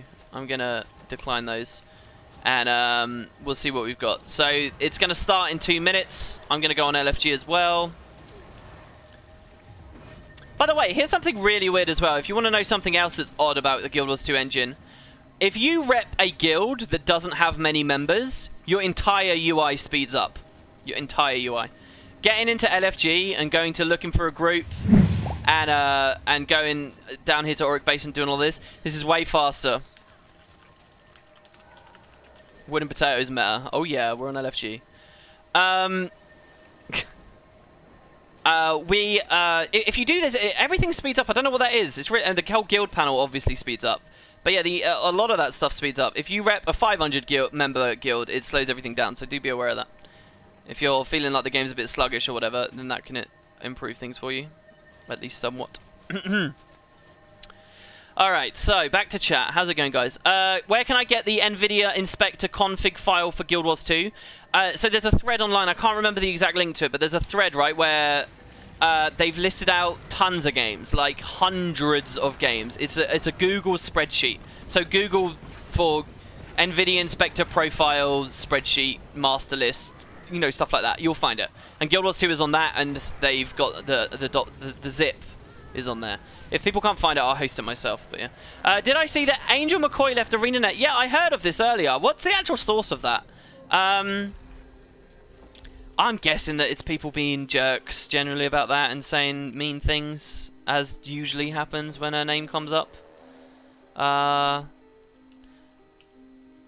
not really sure I got many other opinions, because I've always been quite cynical that one person can have too much singular change on the way that the franchise handles a certain aspect of itself. You know, I'd never say that a single PvP dev was responsible for all of how Season 5 was dropped in, or, you know, leagues were dropped in, or automated tournaments were dropped in. And it's similar, I have similar feelings for how story is handled out. You know, I think that she's quite often a scapegoat for people who are upset about tone and stuff like that. But, you know, I've always thought it was very foolish to lay all blame on one person, especially when you know absolutely nothing about what goes on inside closed rooms and meetings. So I feel the same way if a dev, no matter who that dev is, leaves. I don't know. I don't have many opinions. Good for her, I guess. Moving on and up, onwards and upwards. I hope. I don't know.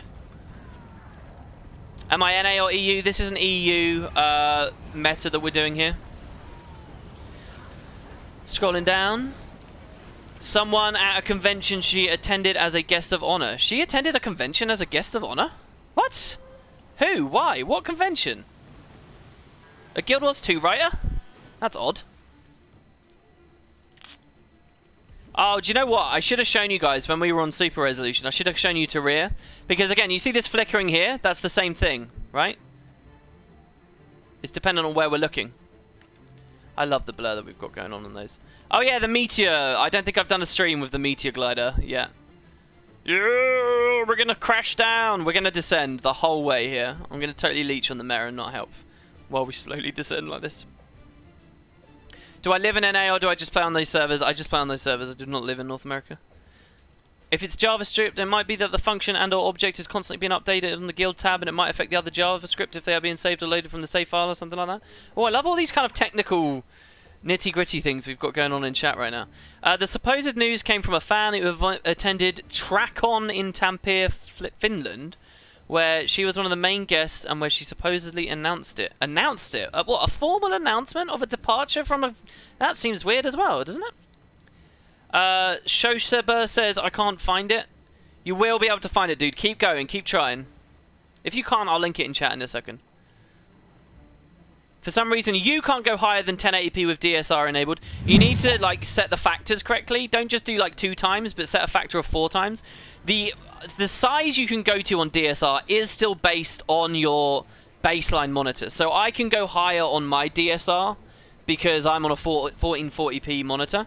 If I had a 4K monitor, I'd be able to go even higher still. Do you get what I mean? I know they have web-based UI, but are they really running JavaScript? I don't know. Her Twitter says she's still a part of ArenaNet. Well, maybe she just hasn't updated it. I don't know. Is this really big news? Are the Path of Fire days going to be on NA or EU? Oh, Royal, you're really showing your newbiness there. They're not going to be either. They will be whatever suits our fancy at the time. Right now, we're doing a bit more NA stuff because I play on NA and because EU had a ton of stuff lately. But usually, the status quo for streams is not to like pick an expansion and be purely one region or the other for an expansion. We just try and flip backwards and forwards. In fact, once Path of Fire is out, one of the things I really want to do on a stream is I want to buy a Path of Fire only account.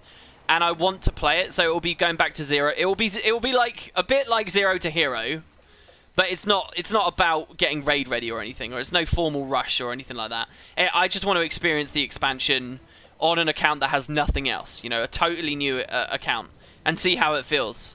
And that will be a stream project, I think. And so at that point, we can decide whether we're going to be EU or NA as well there.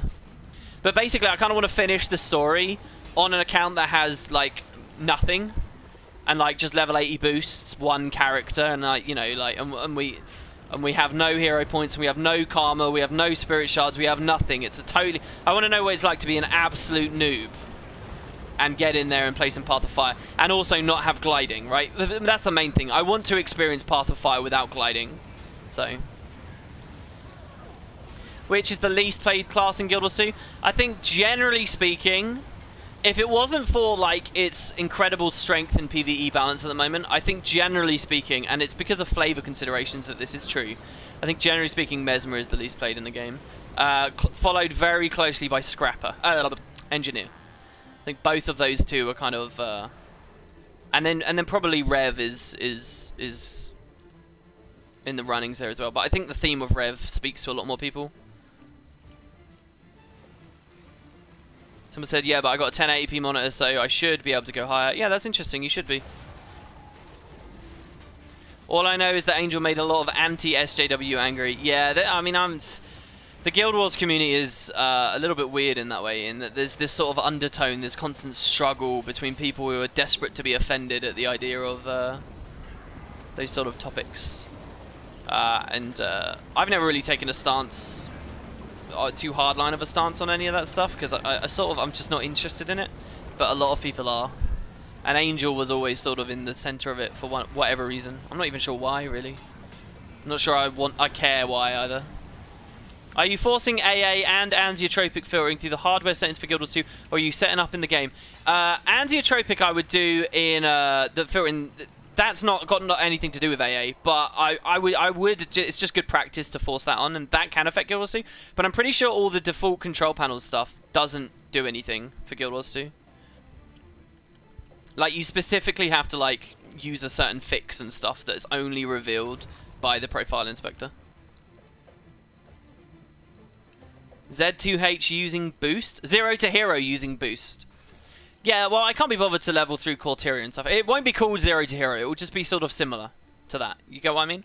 That will be some streams at least. So I'll be streaming all of the story and all of that.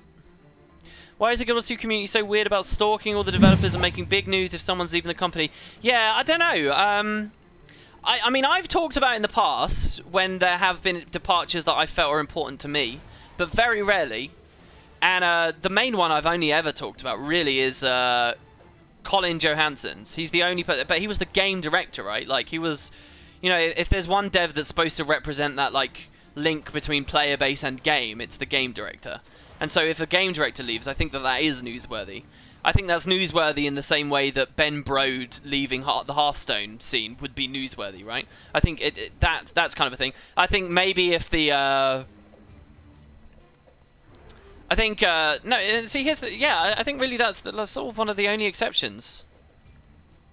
The other person I've talked about leaving and made a big deal of before, or not a big deal, but mentioned it, was not a dev at all, but someone who worked on the publishing side and with NCSoft, a man named David, who helped me a lot as a content creator. Had nothing to do with the game, and that was always a very personal, you know, thing that I cared about. It wasn't that it spoke to the player base anyway. But yeah, I do think that the Guild Wars 2 community does that a bit. I don't know. Is it more than other games? Anyone in chat right now a massive fan of another game? And you follow another game and you watch that game's version of Wooden Potatoes and stuff? Do you see that? Does it happen in FF14? Does it happen in... It doesn't just have to be MMOs. Does it happen in League? Happen in CSGO?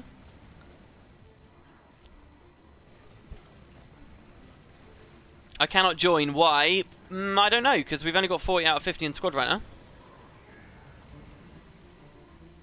You love clones, but the damage is also pretty helpful when soloing. You love clones? Oh, you're talking about Mesmer, because I said it's one of these things. So Appleheart says it's mostly just here. Overwatch, maybe? Do I play Call of Duty? No, the most Call of Duty I ever played was Call of Duty World at War, and I mostly spent my time in the Zombies game mode. Will we ever see a new City of Heroes? Joke cries inside. When I did my Nightfall unboxing video, I got a ton of comments on that because I opened one of the manuals that came with it and it had NCSoft games in it and City of Heroes and City of Villains was there. And everyone was just saying, "Oh, where is City of Heroes?" It was brilliant. You follow 2007 Scape? They have an even bigger obsession with devs. Praise God Ash. Well, there you go. So apparently it's not just here. You think it's a big deal for Guild Wars 2 ArenaNet because so many of the ArenaNet devs have developed vanilla, have already left as far as I know? I don't get that impression at all. It's one of those weird sneery sort of manufactured things that people say a lot. Oh, all the good devs have gone there. Yeah, and I don't really think that's true. I think there's still a lot of devs there that... I think there's a lot of devs there that were in the first 10 devs to ever be at the company. I can think of a few offhand.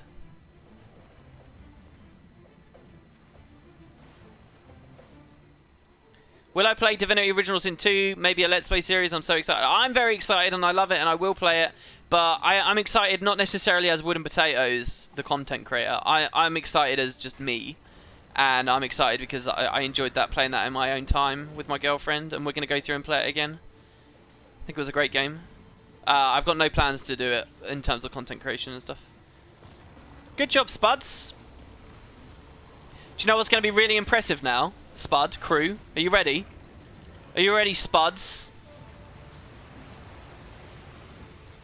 Here we go. I'll get chat up for panic. Oh, we can't panic. Alright, here we go, guys. That's not it. Do you want to be true heroes? Do you want to be true lightning whipping, God's honest, incredible players?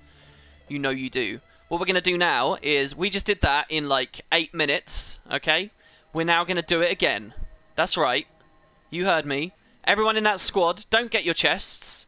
Don't get your loot. We're going to do it again. We're going to do a double. I'm confident in us, guys. We got this.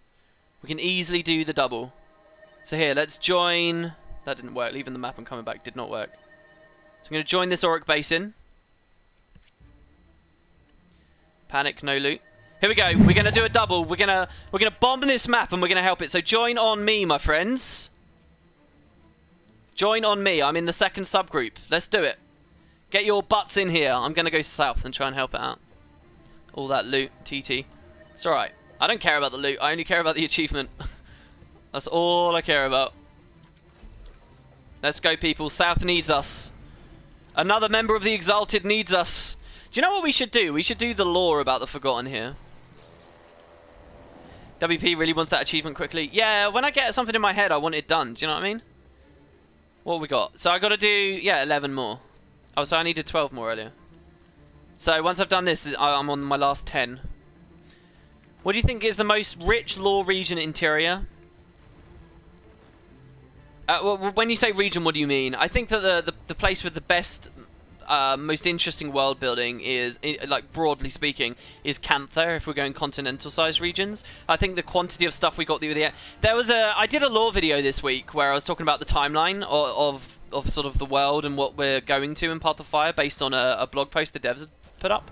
I cut a huge chunk out of that video where I was rambling about how cool the movement of the world was and how it was like the biggest lore bomb that we've had, second only to maybe the movement of the world, but even the movement of the world might not have touched it in terms of quantity and scope and stuff.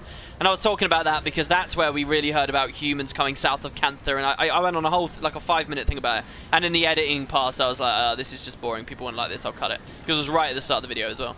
And people say I don't attempt to make my videos short. I do try. So I got rid of all of that. But I had been to... Why aren't I able to do any damage to my air overload? But yeah, so I did cut all of... Why am I talking about this? Oh, yeah, because the movement of the world. And yeah, I think that Cantha, broadly speaking, I think singular smaller regions, it's like Fire Island Chain versus Maguma Jungle versus Kryta versus Ore and so on and so on. I think Ascalon has the most out of any place in the whole game. The most history. For like a region in those terms. Ascalon has a lot of lore about like the human kings and people who lived there and what they did. It's got humans fighting other humans in terms of the guild wars. It's got humans fighting Char in terms of the searing and the faux fire and the Ascalonians' initial capturing of the place, and then it's got history about the Char living there first, and then it's got the history of the Great Northern Wall being erected in various big cities, and the movement of Jaskir to Rin, and the the magical academies that were there, and it's got Kraukatoric flying through and casting the brand there, and it's got the ogres there, and it's got the Grawl there. And then it's got the stuff to do with the Char there, and the Iron Legion, and Smolder, and just there's shit tons in Ascalon. Ascalon's got the most lore, I think. I think that's true. Who's got the most interesting though? I think Ore is probably the most interesting, but it comes second, very closely to the Crystal Desert. These are both very high fantasy magical areas that have gone through enormous changes. Ore sinking below the sea and then rising back. And the desert, once upon a time having been a sea, but now is no longer in the location of fights between gods. I think that's all really cool between those two. I don't know, I think that's a pretty comprehensive answer. I could go on. Why don't you do a contest to do with finding a turret farm location? I see that being fun and profitable. I don't know. I don't know whether turret farms are that good for the game, and I'm not sure I want to put my name on that. I think that people are pretty quick to jump at me lately. It's a bit sad. I think I'd get jumped at even more if I could just picture the Reddit thread now. Wooden Potatoes discovers and advertises new turret farm. Ecto market now broken, and I could just picture the comments that people, and I no. I don't think so somehow. But you're welcome to do it, and if it's interesting, I'll probably be parked there while I process guild applications for Spud Club 2. Guild still has enough exploits without turret farms. I'm well aware I'm not helping very much the south here. I trust in the power of the Spud Club. We've got to start killing these floppers though. I'm gonna waypoint when I die, and then we're gonna have to start killing them. Can I just say, everyone at south, don't play like me. Let's properly actually start clearing those, because they're doing a lot of damage and they're really starting to hurt. So let's play this well. We've got 4 minutes left. South is generally ready. North needs quite a bit of help, but so does south. So I'm gonna stay here. People are typing panic. Uh-oh. It's alright, guys. I believe in you. I believe in the power of the Spud. WP broke pre-POF MMO economy for good. Kappa. I don't think I've ever broken any economies, ever. Have I? People might say I broke the wood economy, but I didn't really. I just stabilized it around the time of a patch that asked people to spend a lot of wood, and it started to spike.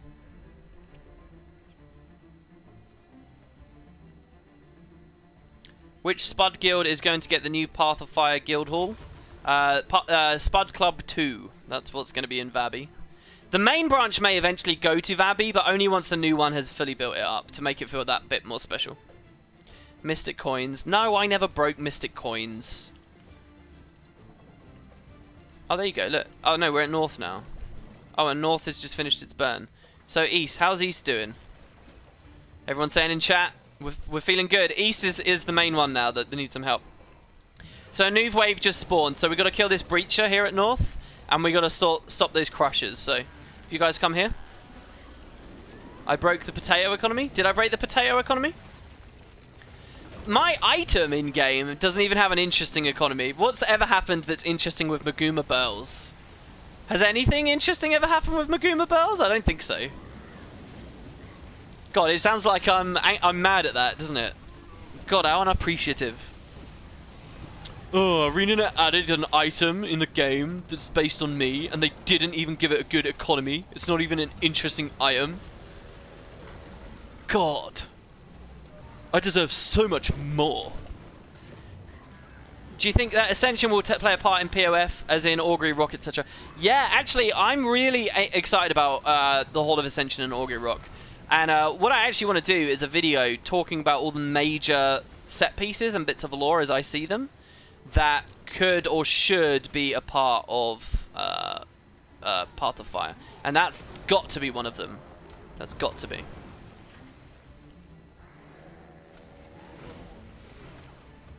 Crap! Whisper from Twicky. Oh my god, okay. Yes, if that's okay, Twicky. Yes, please.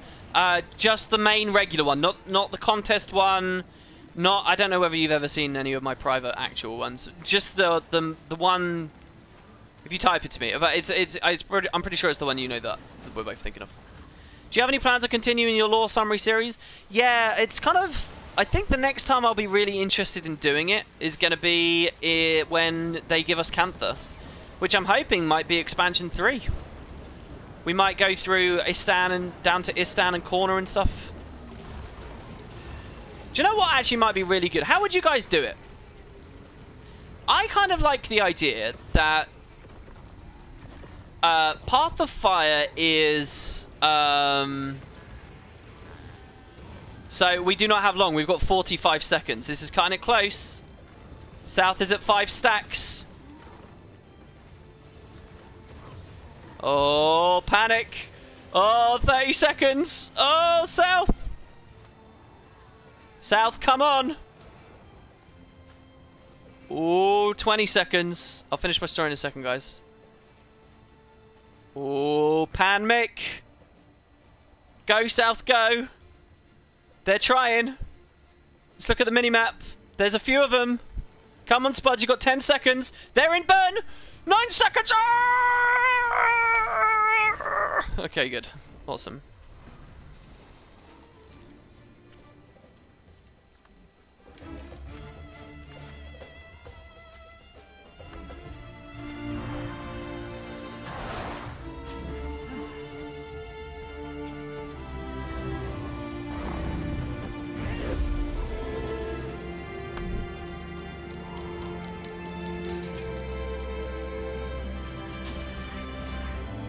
Oh, that music, man. Who doesn't like that music? That music is so good. Oh, God.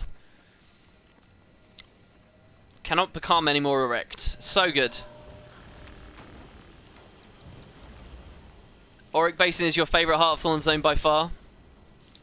Fingers crossed for me to get the vial of liquid Aurelium. Oh, God, yeah. Okay, so, basically... Oh, I can't deposit these, because this is all shit from the thing. Basically, what I think might be really cool for them to do... we're not going to do... Hold on. I'm going to character swap.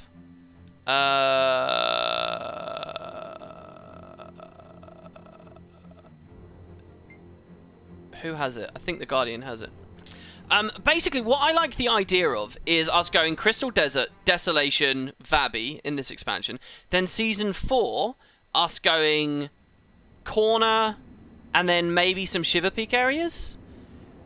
Like Southern Shiver Peaks and Thunderhead Keep and stuff. Then, what I like the idea of is us maybe going back in the next expansion to Istan. So, X-Pac 3 could be Istan, plus, like, watery areas, maybe? Would that be good? And then maybe Cantha? I don't know. Basically what I'm saying is I like the idea of it being a gradual progression south, right? To the point of us getting to Cantha in X-Pac 3 or X-Pac 4 or something like that. Fishing confirmed? Yeah, maybe. Yeah, here we go. These are the 89 keys. Clint's Legacy being one of the tracks from Auric Basin. What happened with the traitor? Guys. He's super strong. You can't leave him alive like this. We need to do the damage. The damages. God, we were hitting hard there. 10k autos for a second. That was beautiful. I'm a bit worried you guys can't hear me, so just tell me if you can.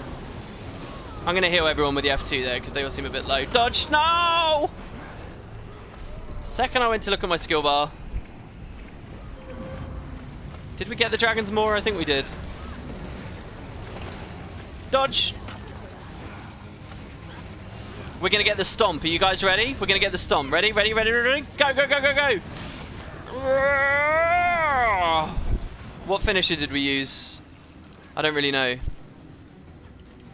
Let's drain Droknar and get its forges up again. That's a nice idea, but Droknar's forge is so like broken in Guild Wars 2 that I'm not sure it would really ever work that well.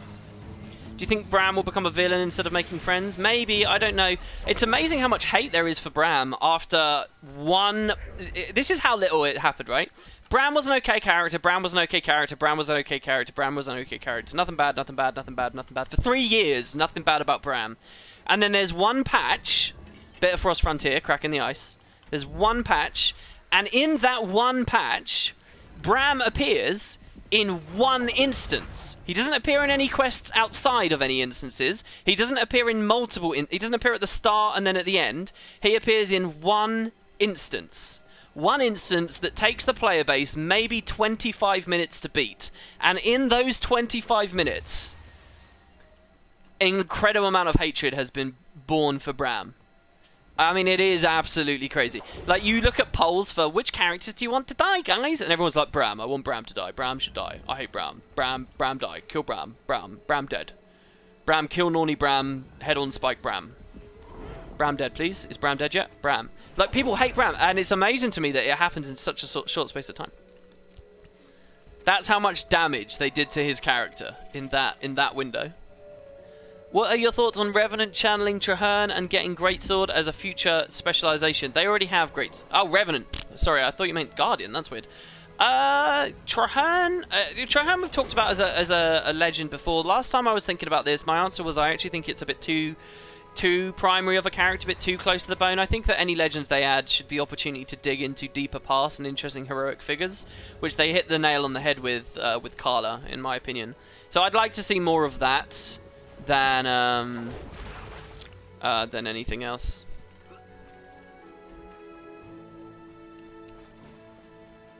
Broham becoming an enemy only interests me if he chooses that path rather than, say, being corrupted / tricked into it.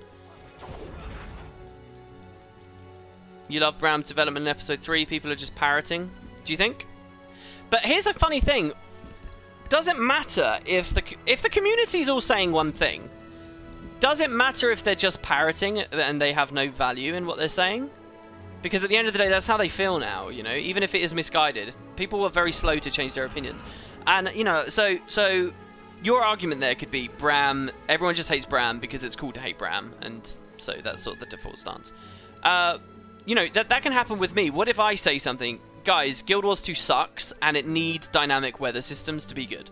If it's ever going to compete with BDO, if it's ever going to compete with World of Warcraft, if it's ever going to be a successful game, if it's ever going to earn any profit, trust me, guys, it's a complete it's an abominable failure. This MMO sucks. There's nothing redeeming about it.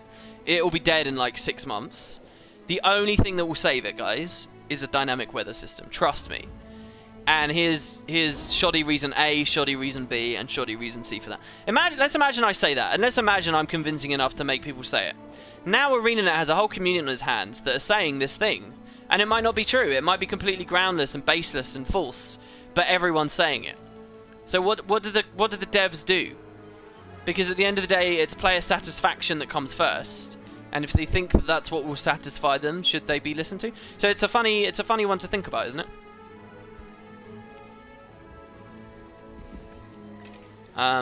Same with Bram.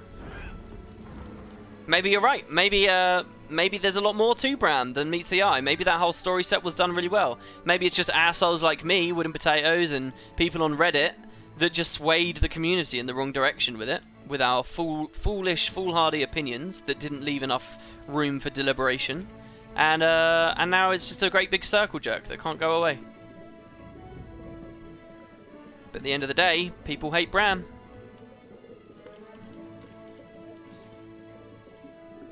You want really good WP loses partnership. I don't think I don't think they'd do that. Gather your muscles. Should I be gathering muscles? Look at this. RTX 777. I can imagine you getting really angry with me right now. Yeah, I can see you getting angry with me. Look at the screaming. So just like the build template circle jerk, I had some right twat in the YouTube comments saying, I instantly disliked because you were just pandering to Reddit with build templates. It's like, bitch, I was talking about build templates way before that meme started. It's how I genuinely feel about the game. There was a comment that got me really angry. Very rarely I get proper angry at comments. Someone left a comment that got me really angry, which was essentially, if you're out of ideas for what to do with Path of Fire, don't make videos like this talking about how it will fail. Why not go do episode 6? It's like, I'd much rather, and someone else said, I'd much rather watch you talk about episode 6 than your self-righteous, deluded opinions. It's like, well, what kind of a comment is this? You want me to make you a certain kind of video, and yet you're being a dick to me at the same time. Why would I want to make a video for someone who's blatantly, within the same comment, being a dick to me? It's like there's this like level of like entitlement, and believe me, I'm not a kind of person that you should feel entitled to, because I'm way too flimsy and unreliable for that. Alright, anyway. We didn't get a vial of liquid beryllium, I am sorry to say. But we did get some stuffs. We got a double meta. And I think we all did very well. Speaking of episode 6, who's ready for some? Yeah, it is Final Fantasy VIII. It is. That's my copy of Final Fantasy VIII for the PlayStation 1. What about Expansion 3? Cantha and Rev gets Master Togo and a real Ritualist? Yeah, I think that those would be something. I did, just after Heart of Thorns came out, I did a thing that was like top 10 next legends I'd like to see. And I got a bit of shit for that video because I never mentioned any Norn characters. And people thought it was just pure Norn anti-bias. And maybe there's a bit of that because I don't find the Norn too interesting. There are some good Norn candidates. But, yeah, I can't... And I think Togo appeared in that list. I do think he did. The Potato Cam doesn't look like it's the right size. Yeah, it's not. That is pillar boxed, and that's because I'm a bad streamer and a dumbass. How have you guys found the 900p? Has anyone been using it? Can anyone just tell me in chat quickly as we do this now? 900p, has that been fun? Has it worked well? What's my opinion on Living World seasons being integral to the story of the expansion, essentially making a player feel lost in the expansion beginning unless they play the season to the cliffhanger? Should seasons be standalone stories? I think that it can be circumvented with a good recap cutscene style thing, which the devs probably will do. It just depends how well they do that. Too soon for an Heirs to Galkin legend with a longbow? Maybe from one perspective. Oh, by the way, when you run DSR or the Nvidia Profile Inspector stuff, these like golden walls and things in Terraria are so gorgeous. They look like properly real golden, not like video gamey. Oh, it's so good. Like this golden sheen to them can... Yeah, anyway. We already had that big discussion. Good job, Spuds, honestly, with that earlier. Good job, good job. Alright. We're going to play episode 6. We're going to do it on a character. What character do we want to do it on? You guys can vote on this. So let's just remember, I have done 5 other series of videos on 5 other characters. We've seen female Asura. We've seen female Sylvari.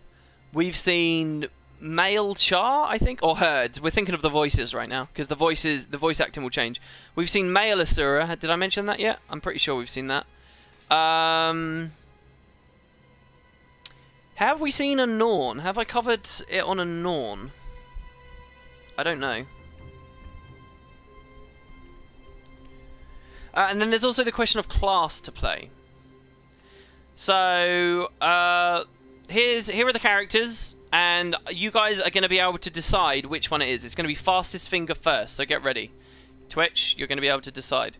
So, here we go. First of all, we've got a female Char Guardian, Elmore Relic Binder, the frog character. We can play the frog if we want.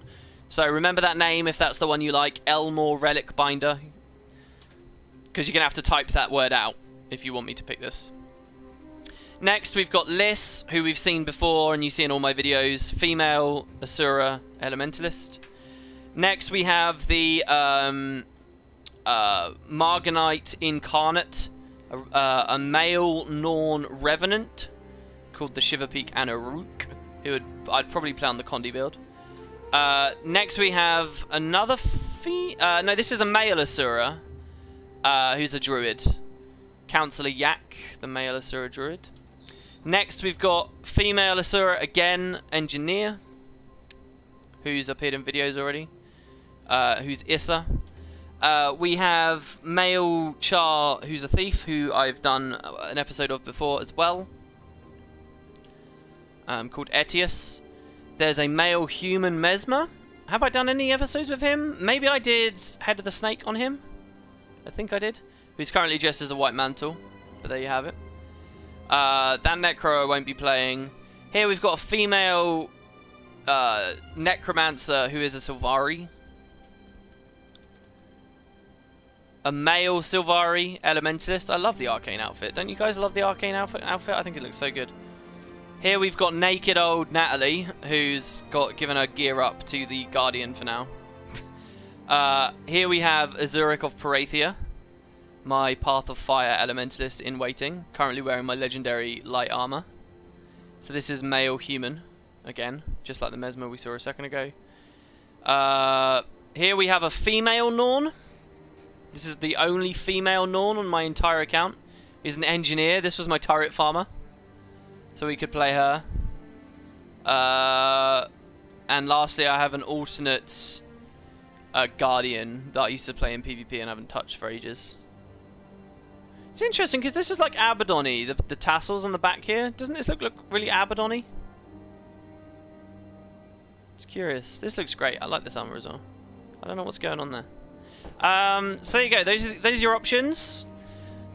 All you have to do to determine what these videos, and there'll be like 3 of them, what these videos will look like and which character will be on them. All you have to do, guys, is right now go to chat, type out your chosen character name. So I'll run through them all again very quickly. Elmore Relic Binder, Liss, Shiverpeak Auric, Councillor Yak, Issa, Etius, Taunted Flail, Arachnia, Warden of Storms, Natalie, Auric of Parathia, the Engineer Hero. Those are the options. All you have to do is type that in chat with the code, and the first person to put both the code and the name together wins. With the code 311. So type 311. And there you go, good luck.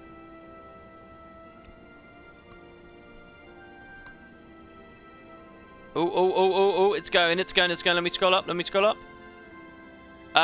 311 Elmore Relic Binder. Holy shit, how many characters do you have? I'm not sure. There are quite a few, though, as you can see. 311 Elmore Relic Binder. You want me to play on the frog? Female Char. Have I never done female Char? I've done male Char.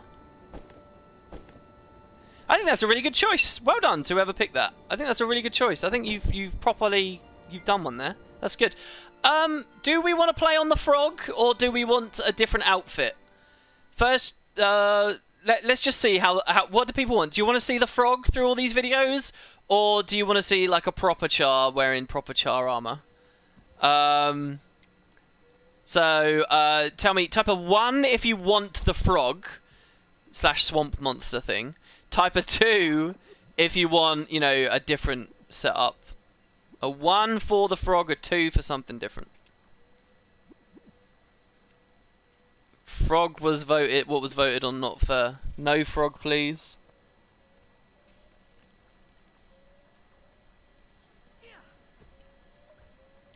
Let's see her beautiful face. I'm not even sure what her face looks like.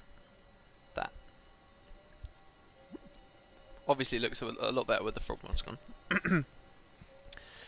To me, it looks like there's a lot more frogs than non-frogs. So I think the frogs have it.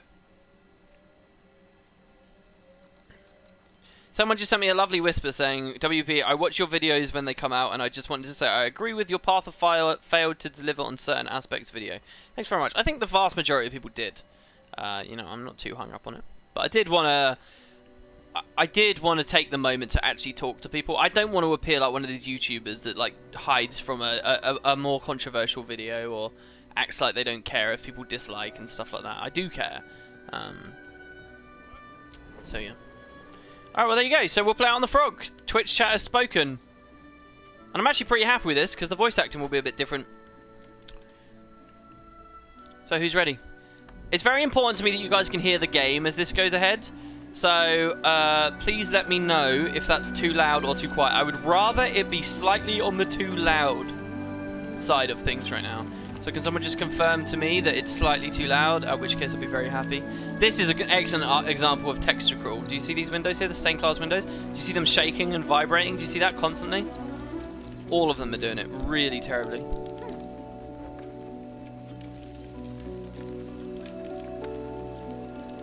It's slightly too loud. My ears are bleeding. Good audio. It's good, loud, perfect. Help, I'm deaf. That's a range of responses we've got there, guys. There you go. We'll dip it down almost imperceptibly.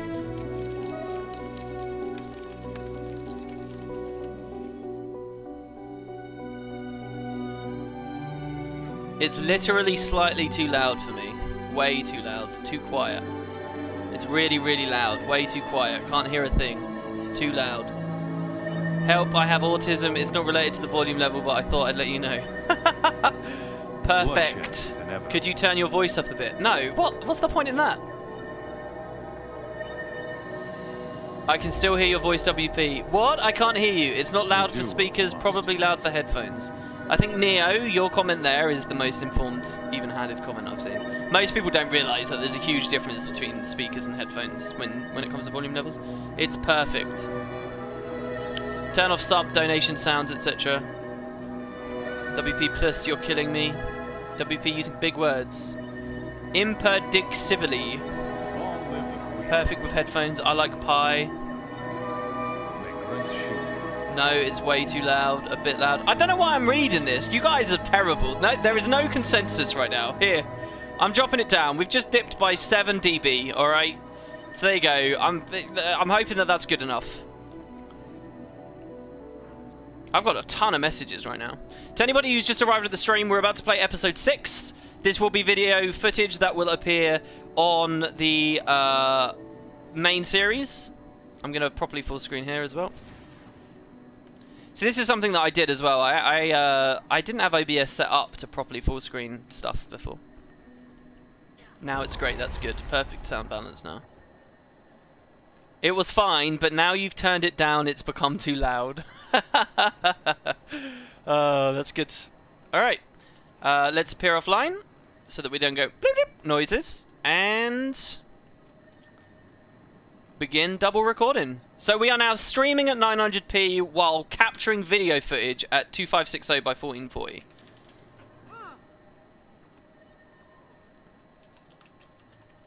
And we're good to go. Living World Season 3.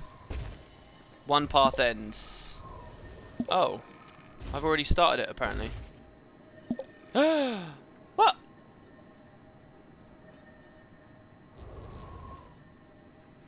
Oh shit, I've already started on this character. Oh no. Rip. Alright, we'll have to start it on a different character. The frog can't start it, guys. Apparently I've already done instance 1 on the frog. Oh wow, what is going on here? That was weird. I need to find a different tune.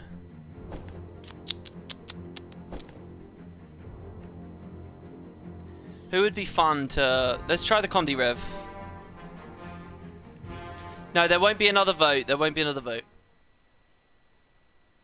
I think you did achievements on the frog. Did I do the achievements on the frog? I've done it on him as well. What the hell? Oh man, I do love this character.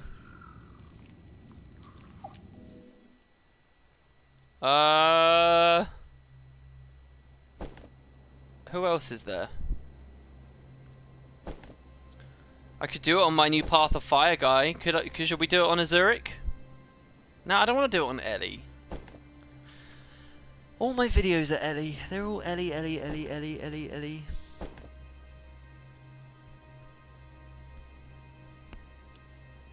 Druid might be fun, but I don't know, he doesn't... It's female Asura again. I don't want to do it on an Asura, that's the thing. Maybe we could do it on male Sylvari then. But that's also an Ellie. I'm realising here I don't have a very good spread of different characters. Do it on a Sylvari.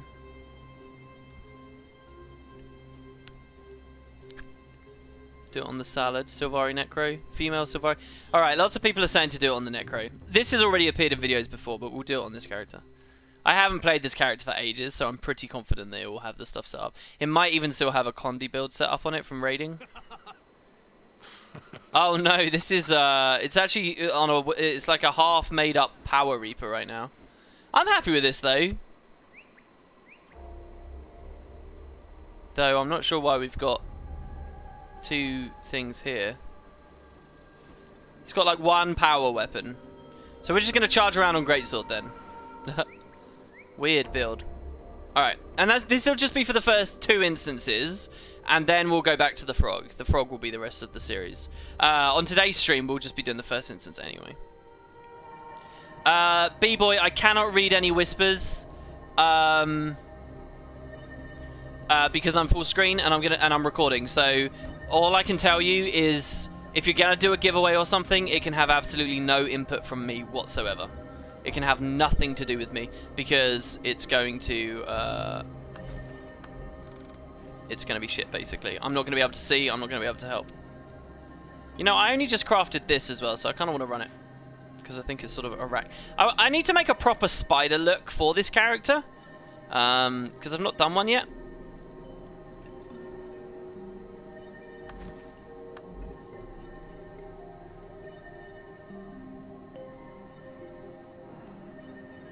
But I'm not sure really where I'd start.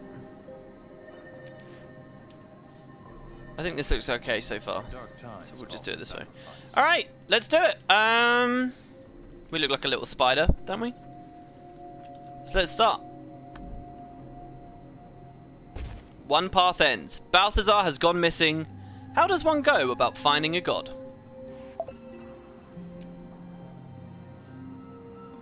Commander, come in. Hello, how are you?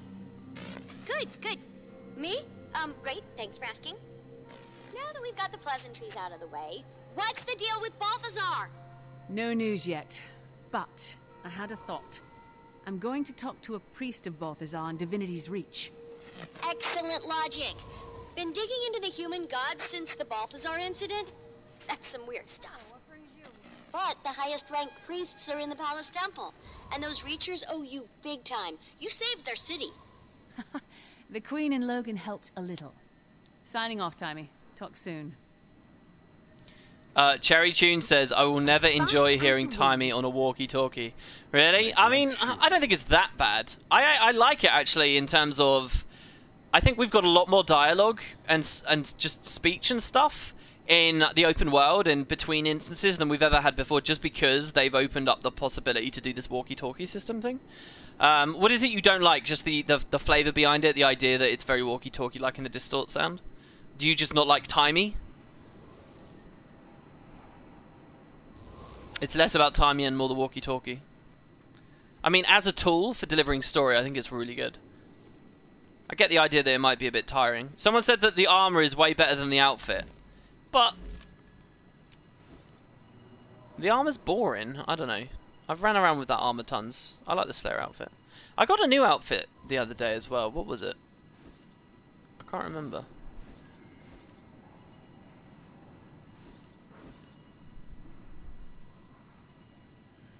It was one of these. We'll stay with Slayers for now. Alright, in we go. So I love this. Oh, I can finally talk about it. So they start us off, right, in this area of the world, which I think is so cool. It's so badass to actually make use of the Shrine of the Six in Divinity's Reach. I think it's so awesome. I had a lot of fun with this in episode 6, because no personal story, no nothing ever properly utilized this location. And I was extremely pleased to see that they did here in Living World Season 3. So of course we've just heard that a god has returned, and that's going to shake the humanity's faith, right? And it's nice to go to a place like this to explore that. They're full of fire and battle fear. Not to interrupt your riveting reproach, but look who it is. Care to spar, Commander? I'm itching for a worthy opponent. You know the rules. No fighting in the palace. Don't make me arrest you two. I need to ask you something, priest. Where's Balthazar, and what's he up to? If I knew, do you think I'd be here? No, I'd be out there with him, drenched in my enemy's blood. You realize he doesn't care about you, Kryta, or Tyria. We're all expendable to him. He's the god of war. I don't worship him because he loves puppies. Commander, don't bother reasoning with him. He's drunk on faith. The only reason he understands is delivered by a fist. I bet you'd give me a run for my money, Countess. No sparring on palace grounds. Come with me, Commander. We need to talk. He'll come here? In I hope private. so. Wouldn't that be something? Make it quick. knowing he I have really to find exists. Balthazar. Casimir My told life me will never be she the stopped same. by before going into seclusion for contemplation. For now, I can help you. Alright, hopefully the dialogue will stop here. So what was it these guys just said? It didn't print it into chat. I can't remember. What did these two say here? So there we are going to have a private chat with Anise. So you'll notice here this guy making the chicken noises. I saw some complaining online about this guy, and I think I sort of agree with it. Since when were the priests of Balthazar just total nutters? Never swing a pitchfork again. Next time. Except as a weapon. Spar. I don't know what they said either there. So I don't know when they became like absolute nutters. Maybe the day that they found out their god was actually down, but you know, I always felt like there was a bit more to Balthazar than just fighting and warring and stuff. Honor was always a big thing. Honor. And the followers of Balthazar have always been taught in honor. Maybe Balthazar himself has lost his honor, that side of him. Work up an appetite. You challenging me? Yes. Yes, I am. Take it outside, you mongrels. This is a place of worship. Hey, don't you have flower petals to pluck or something, priestess? This is how we worship. She's just jealous. Let's go find some open grass. Ooh, cobblestone hurts more when you fall. Good thinking. Wow, I never saw this the first time I played. I never saw that. Are they supposed to be Balthazar followers who just like fighting and rough and tumble and stuff? So I don't know about that. That's funny though that they actually talked to the priestess of Melandru. That makes me think of the old Winter's Day thing. Wasn't Balthazar opposed to Melandru in those old alliances? in the Grenth versus Dwayne thing as it expanded into the other gods. But yes, I'm not quite sure about this. Here's Valette. We'll speak to her in just a second. Next time. We How do. about you, priestess? We. Spar. Buzz off. So there he's speaking to Lissa. I wonder if that's a hint, by the way, because I'm expecting a lot of stuff about Lissa in the upcoming expansion, and it's very fun to me to think that they're jabbing at one another. Could be foreshadowing a fight between the two later. Because don't forget, or a collaboration, or something deeper between the two. Because we saw in the previous release, Lissa's mirror was in Balthazar's possession. So where did that happen? What was the circumstance of that? Hopefully we'll find out. So the dialogue we get from the various guys is just their regular, by the way. So Grenth is the god of death and ice and balance. His cooling blessing will grant you effortless speed. And Grenth teaching us the balance of all things. To every beginning and end, every prize a sacrifice. Do you live by the teachings of Grenth? And we get our speed, which doesn't matter in Guild Wars 2 of today since they're horrible Corterian masteries. By the way, in a recent stream, I died a ton of times and I never had any death penalty, and someone in chat was like, how don't you have any death penalty? It's because of the mastery, noblesse oblige.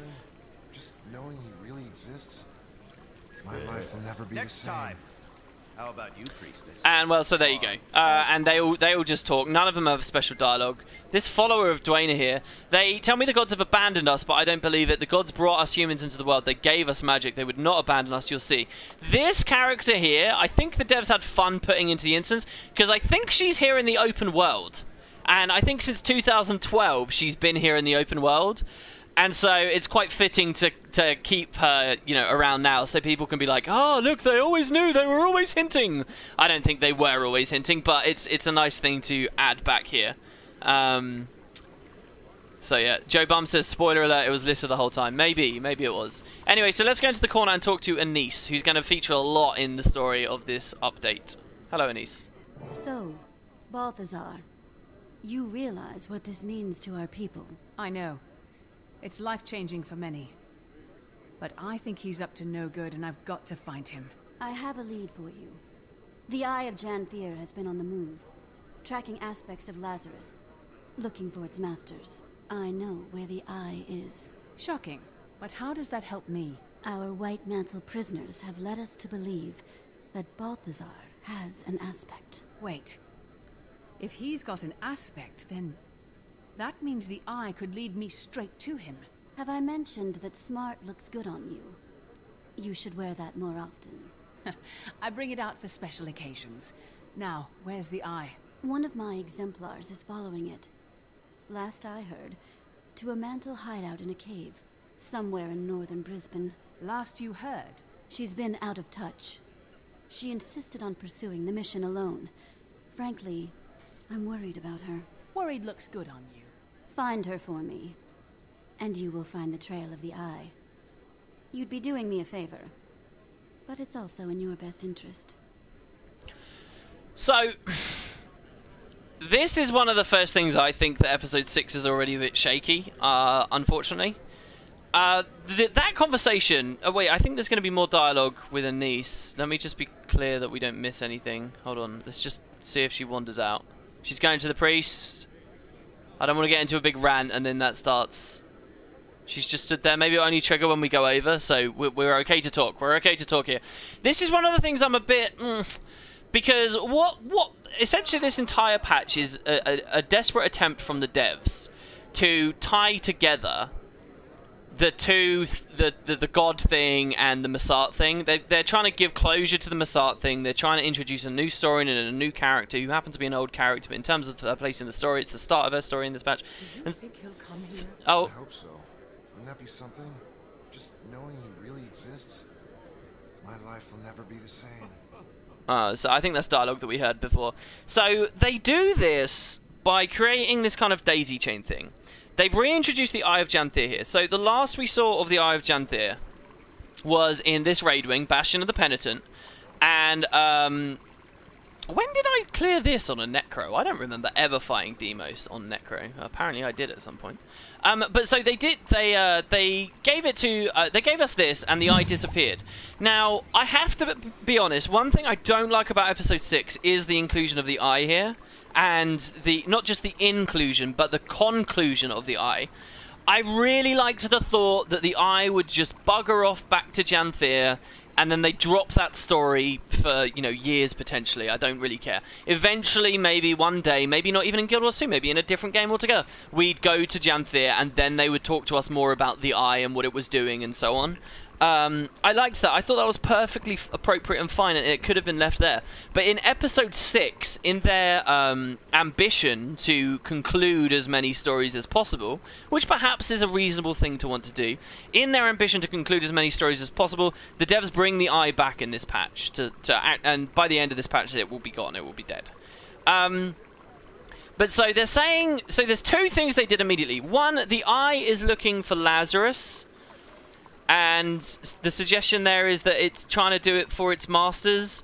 But then we have to wonder, why is it doing that? What was it about what happened at Bastion of the Penitent that triggered it to leave the prison to then go find its masters? What, because we freed it because it no longer had any prisoners to look after? I suppose that works. And Lazarus really was the very last Messiah. All the other ones were dead. There isn't a single Messiah. Because that's what they've done in a weird way here. They've revealed to us that there are no more Messiah in the Isles of Janthir. Because if there were living, obvious Messiah in the Isles of Janthir and the Eye was here, it would have just gone here. It wouldn't have been like, oh, no one... I guess the idea is it came here, it saw nothing was alive, and then it was like, alright, I'll find all the aspects of Lazarus. So they set up very quickly that the Eye of Janthir is roaming around trying to get all the aspects of Lazarus, and then it's going to, you know, try and revive Lazarus or whatever, and then it will have its master back. That's all fine. And then, and it's quite clever what they're trying, then they say, well, Balthazar has one of the aspects. So in this way, we have the Massart artifact will take us to Balthazar, and voila, there you go. But so then there's a question on our mind. For all of this to work, Balthazar needs a logical reason to have an aspect of Lazarus. And that's the question, isn't it? Why does Balthazar have an aspect of Lazarus the Dyer? And so some people have kind of speculated that he has one because if Balthazar has one of them, then no one would ever know he's an imposter, and his plan to act as Lazarus works because no one can ever revive Lazarus. You can never have Lazarus in the same room as fake Lazarus, Flazarus. That won't ever happen because Balthazar himself has got a part of the thing. So but then the question is, when did he get that? And the devs never showed it ever. I mean, I guess we can speculate. What was it that happened? Caudicus already took one of them. So did Balthazar then go and grab that? Or did Balthazar, when they were in the middle of the ceremony at Bloodstone Fen, did Balthazar sneakily take it there and swap it there and fake the explosion or whatever? Like, this is just too much that's in the background, and none of the patches across this season properly set that up. The journals we were getting in Bloodstone Fen should have been giving us a clearer indication as to what was going on here. Same with the Lake Doric patch, and especially this last one. We should have had more, in my opinion. Litma says, but Balthazar doesn't have an aspect. Yeah, and that's the other thing later as well, isn't it? I've got a lot to do to reassess this. Isn't that another thing as well? Yeah, because Livia gets them all in the end. Thanks so much for your entire YouTube guidance for Guild Wars 2 players, live streams, and all goodies and tips. Amazing work. Thanks very much.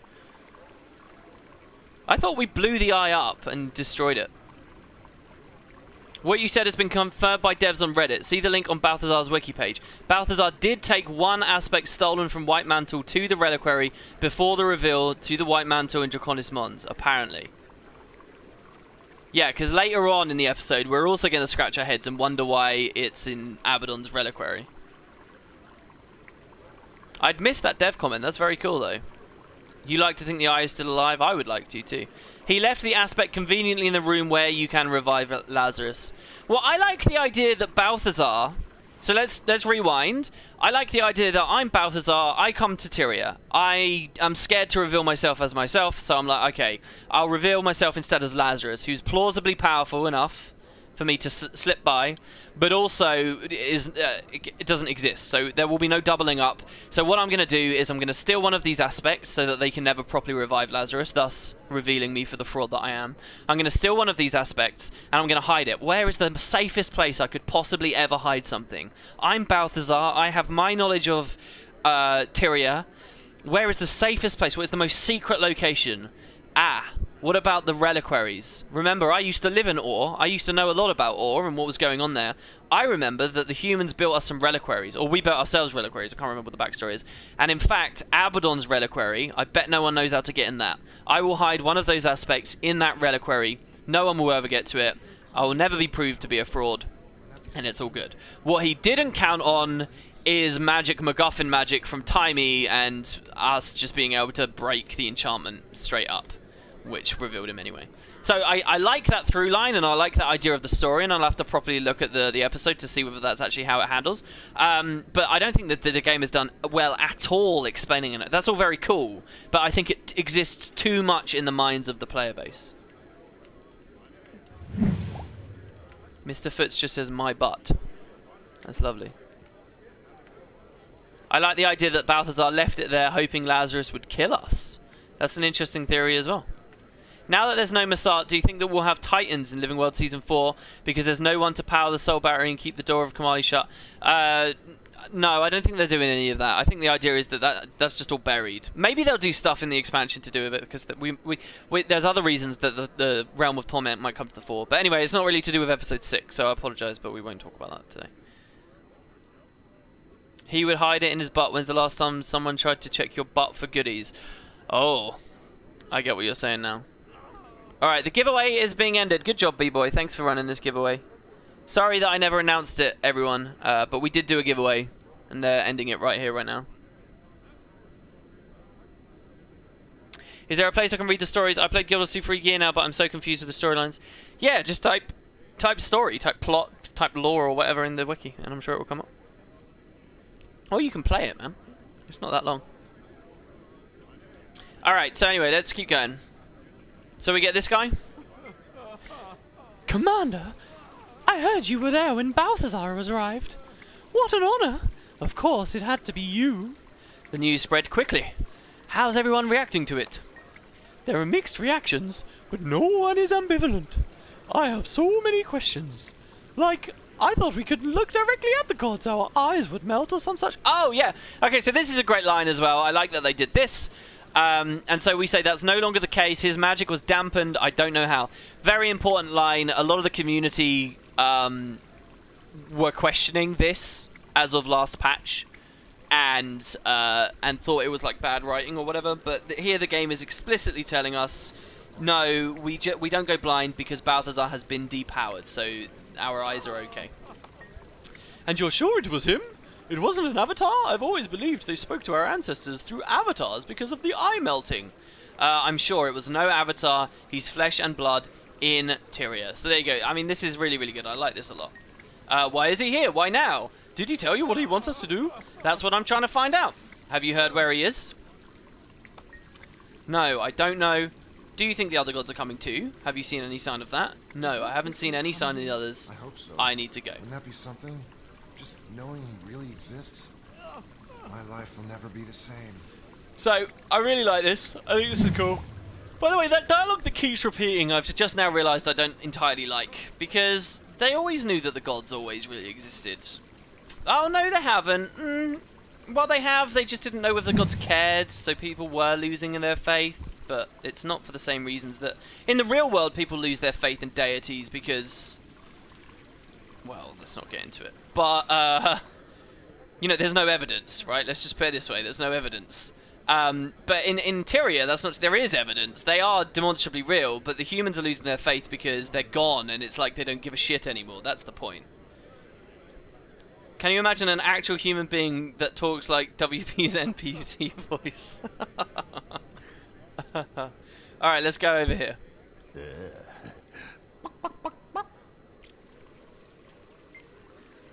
Everyone's talking about what you did for us during the siege. We were lucky. It could have gone very differently. Yes, I feel very fortunate. Countess Anise has given me the opportunity to make up for my treason.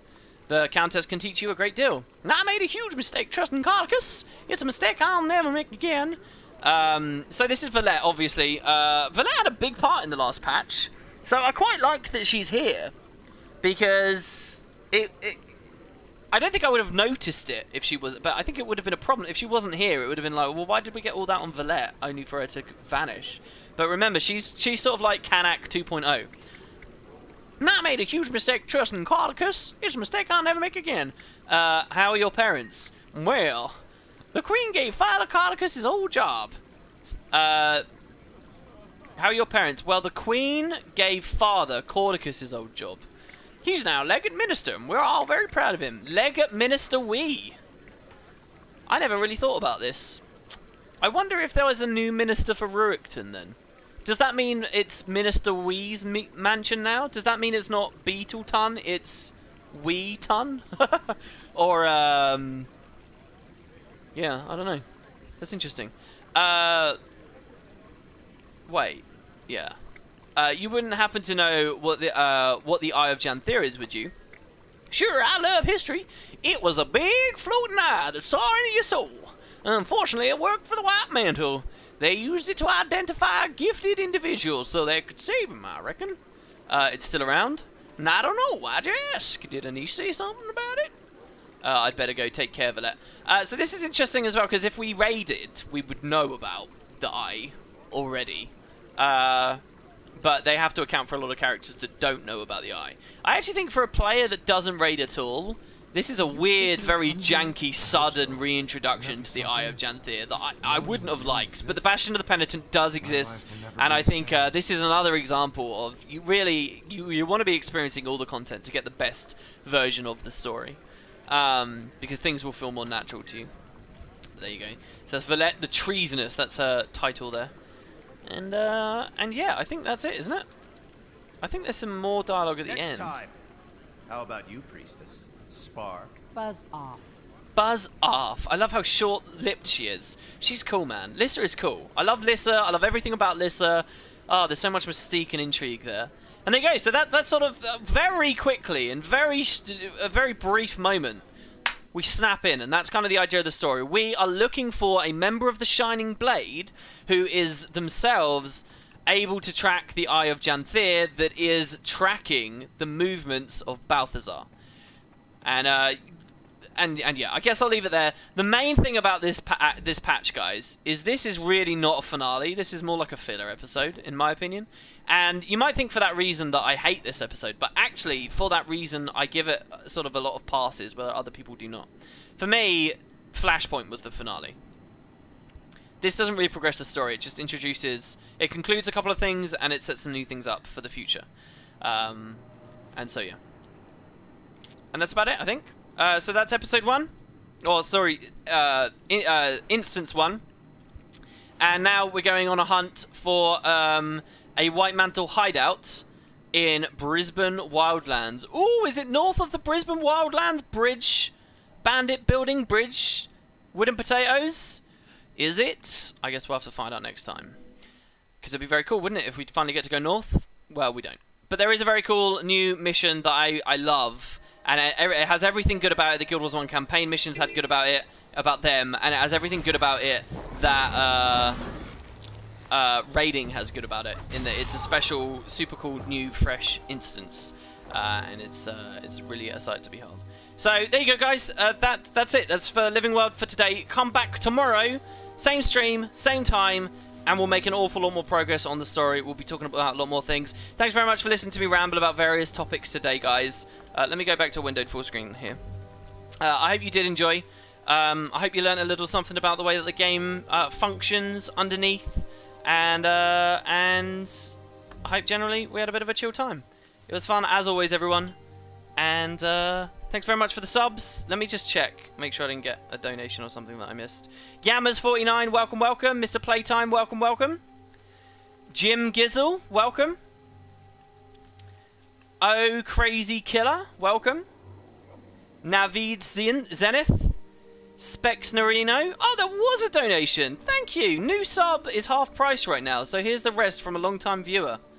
Oh, is it really? Oh. Apparently you can sub for half price right now. That's interesting. Barracuda's BM. Blanket Frog. And we had a one viewer host as well. Oh, Flaganti. Well, I guess I've been subbed for 2 months. Giveaway for Duke Nukem Forever. That was a while ago. That was an hour ago. So there you go. Thanks, guys. I hope you enjoyed it. I hope you liked that giveaway. And I will be back tomorrow. Have a good one, guys.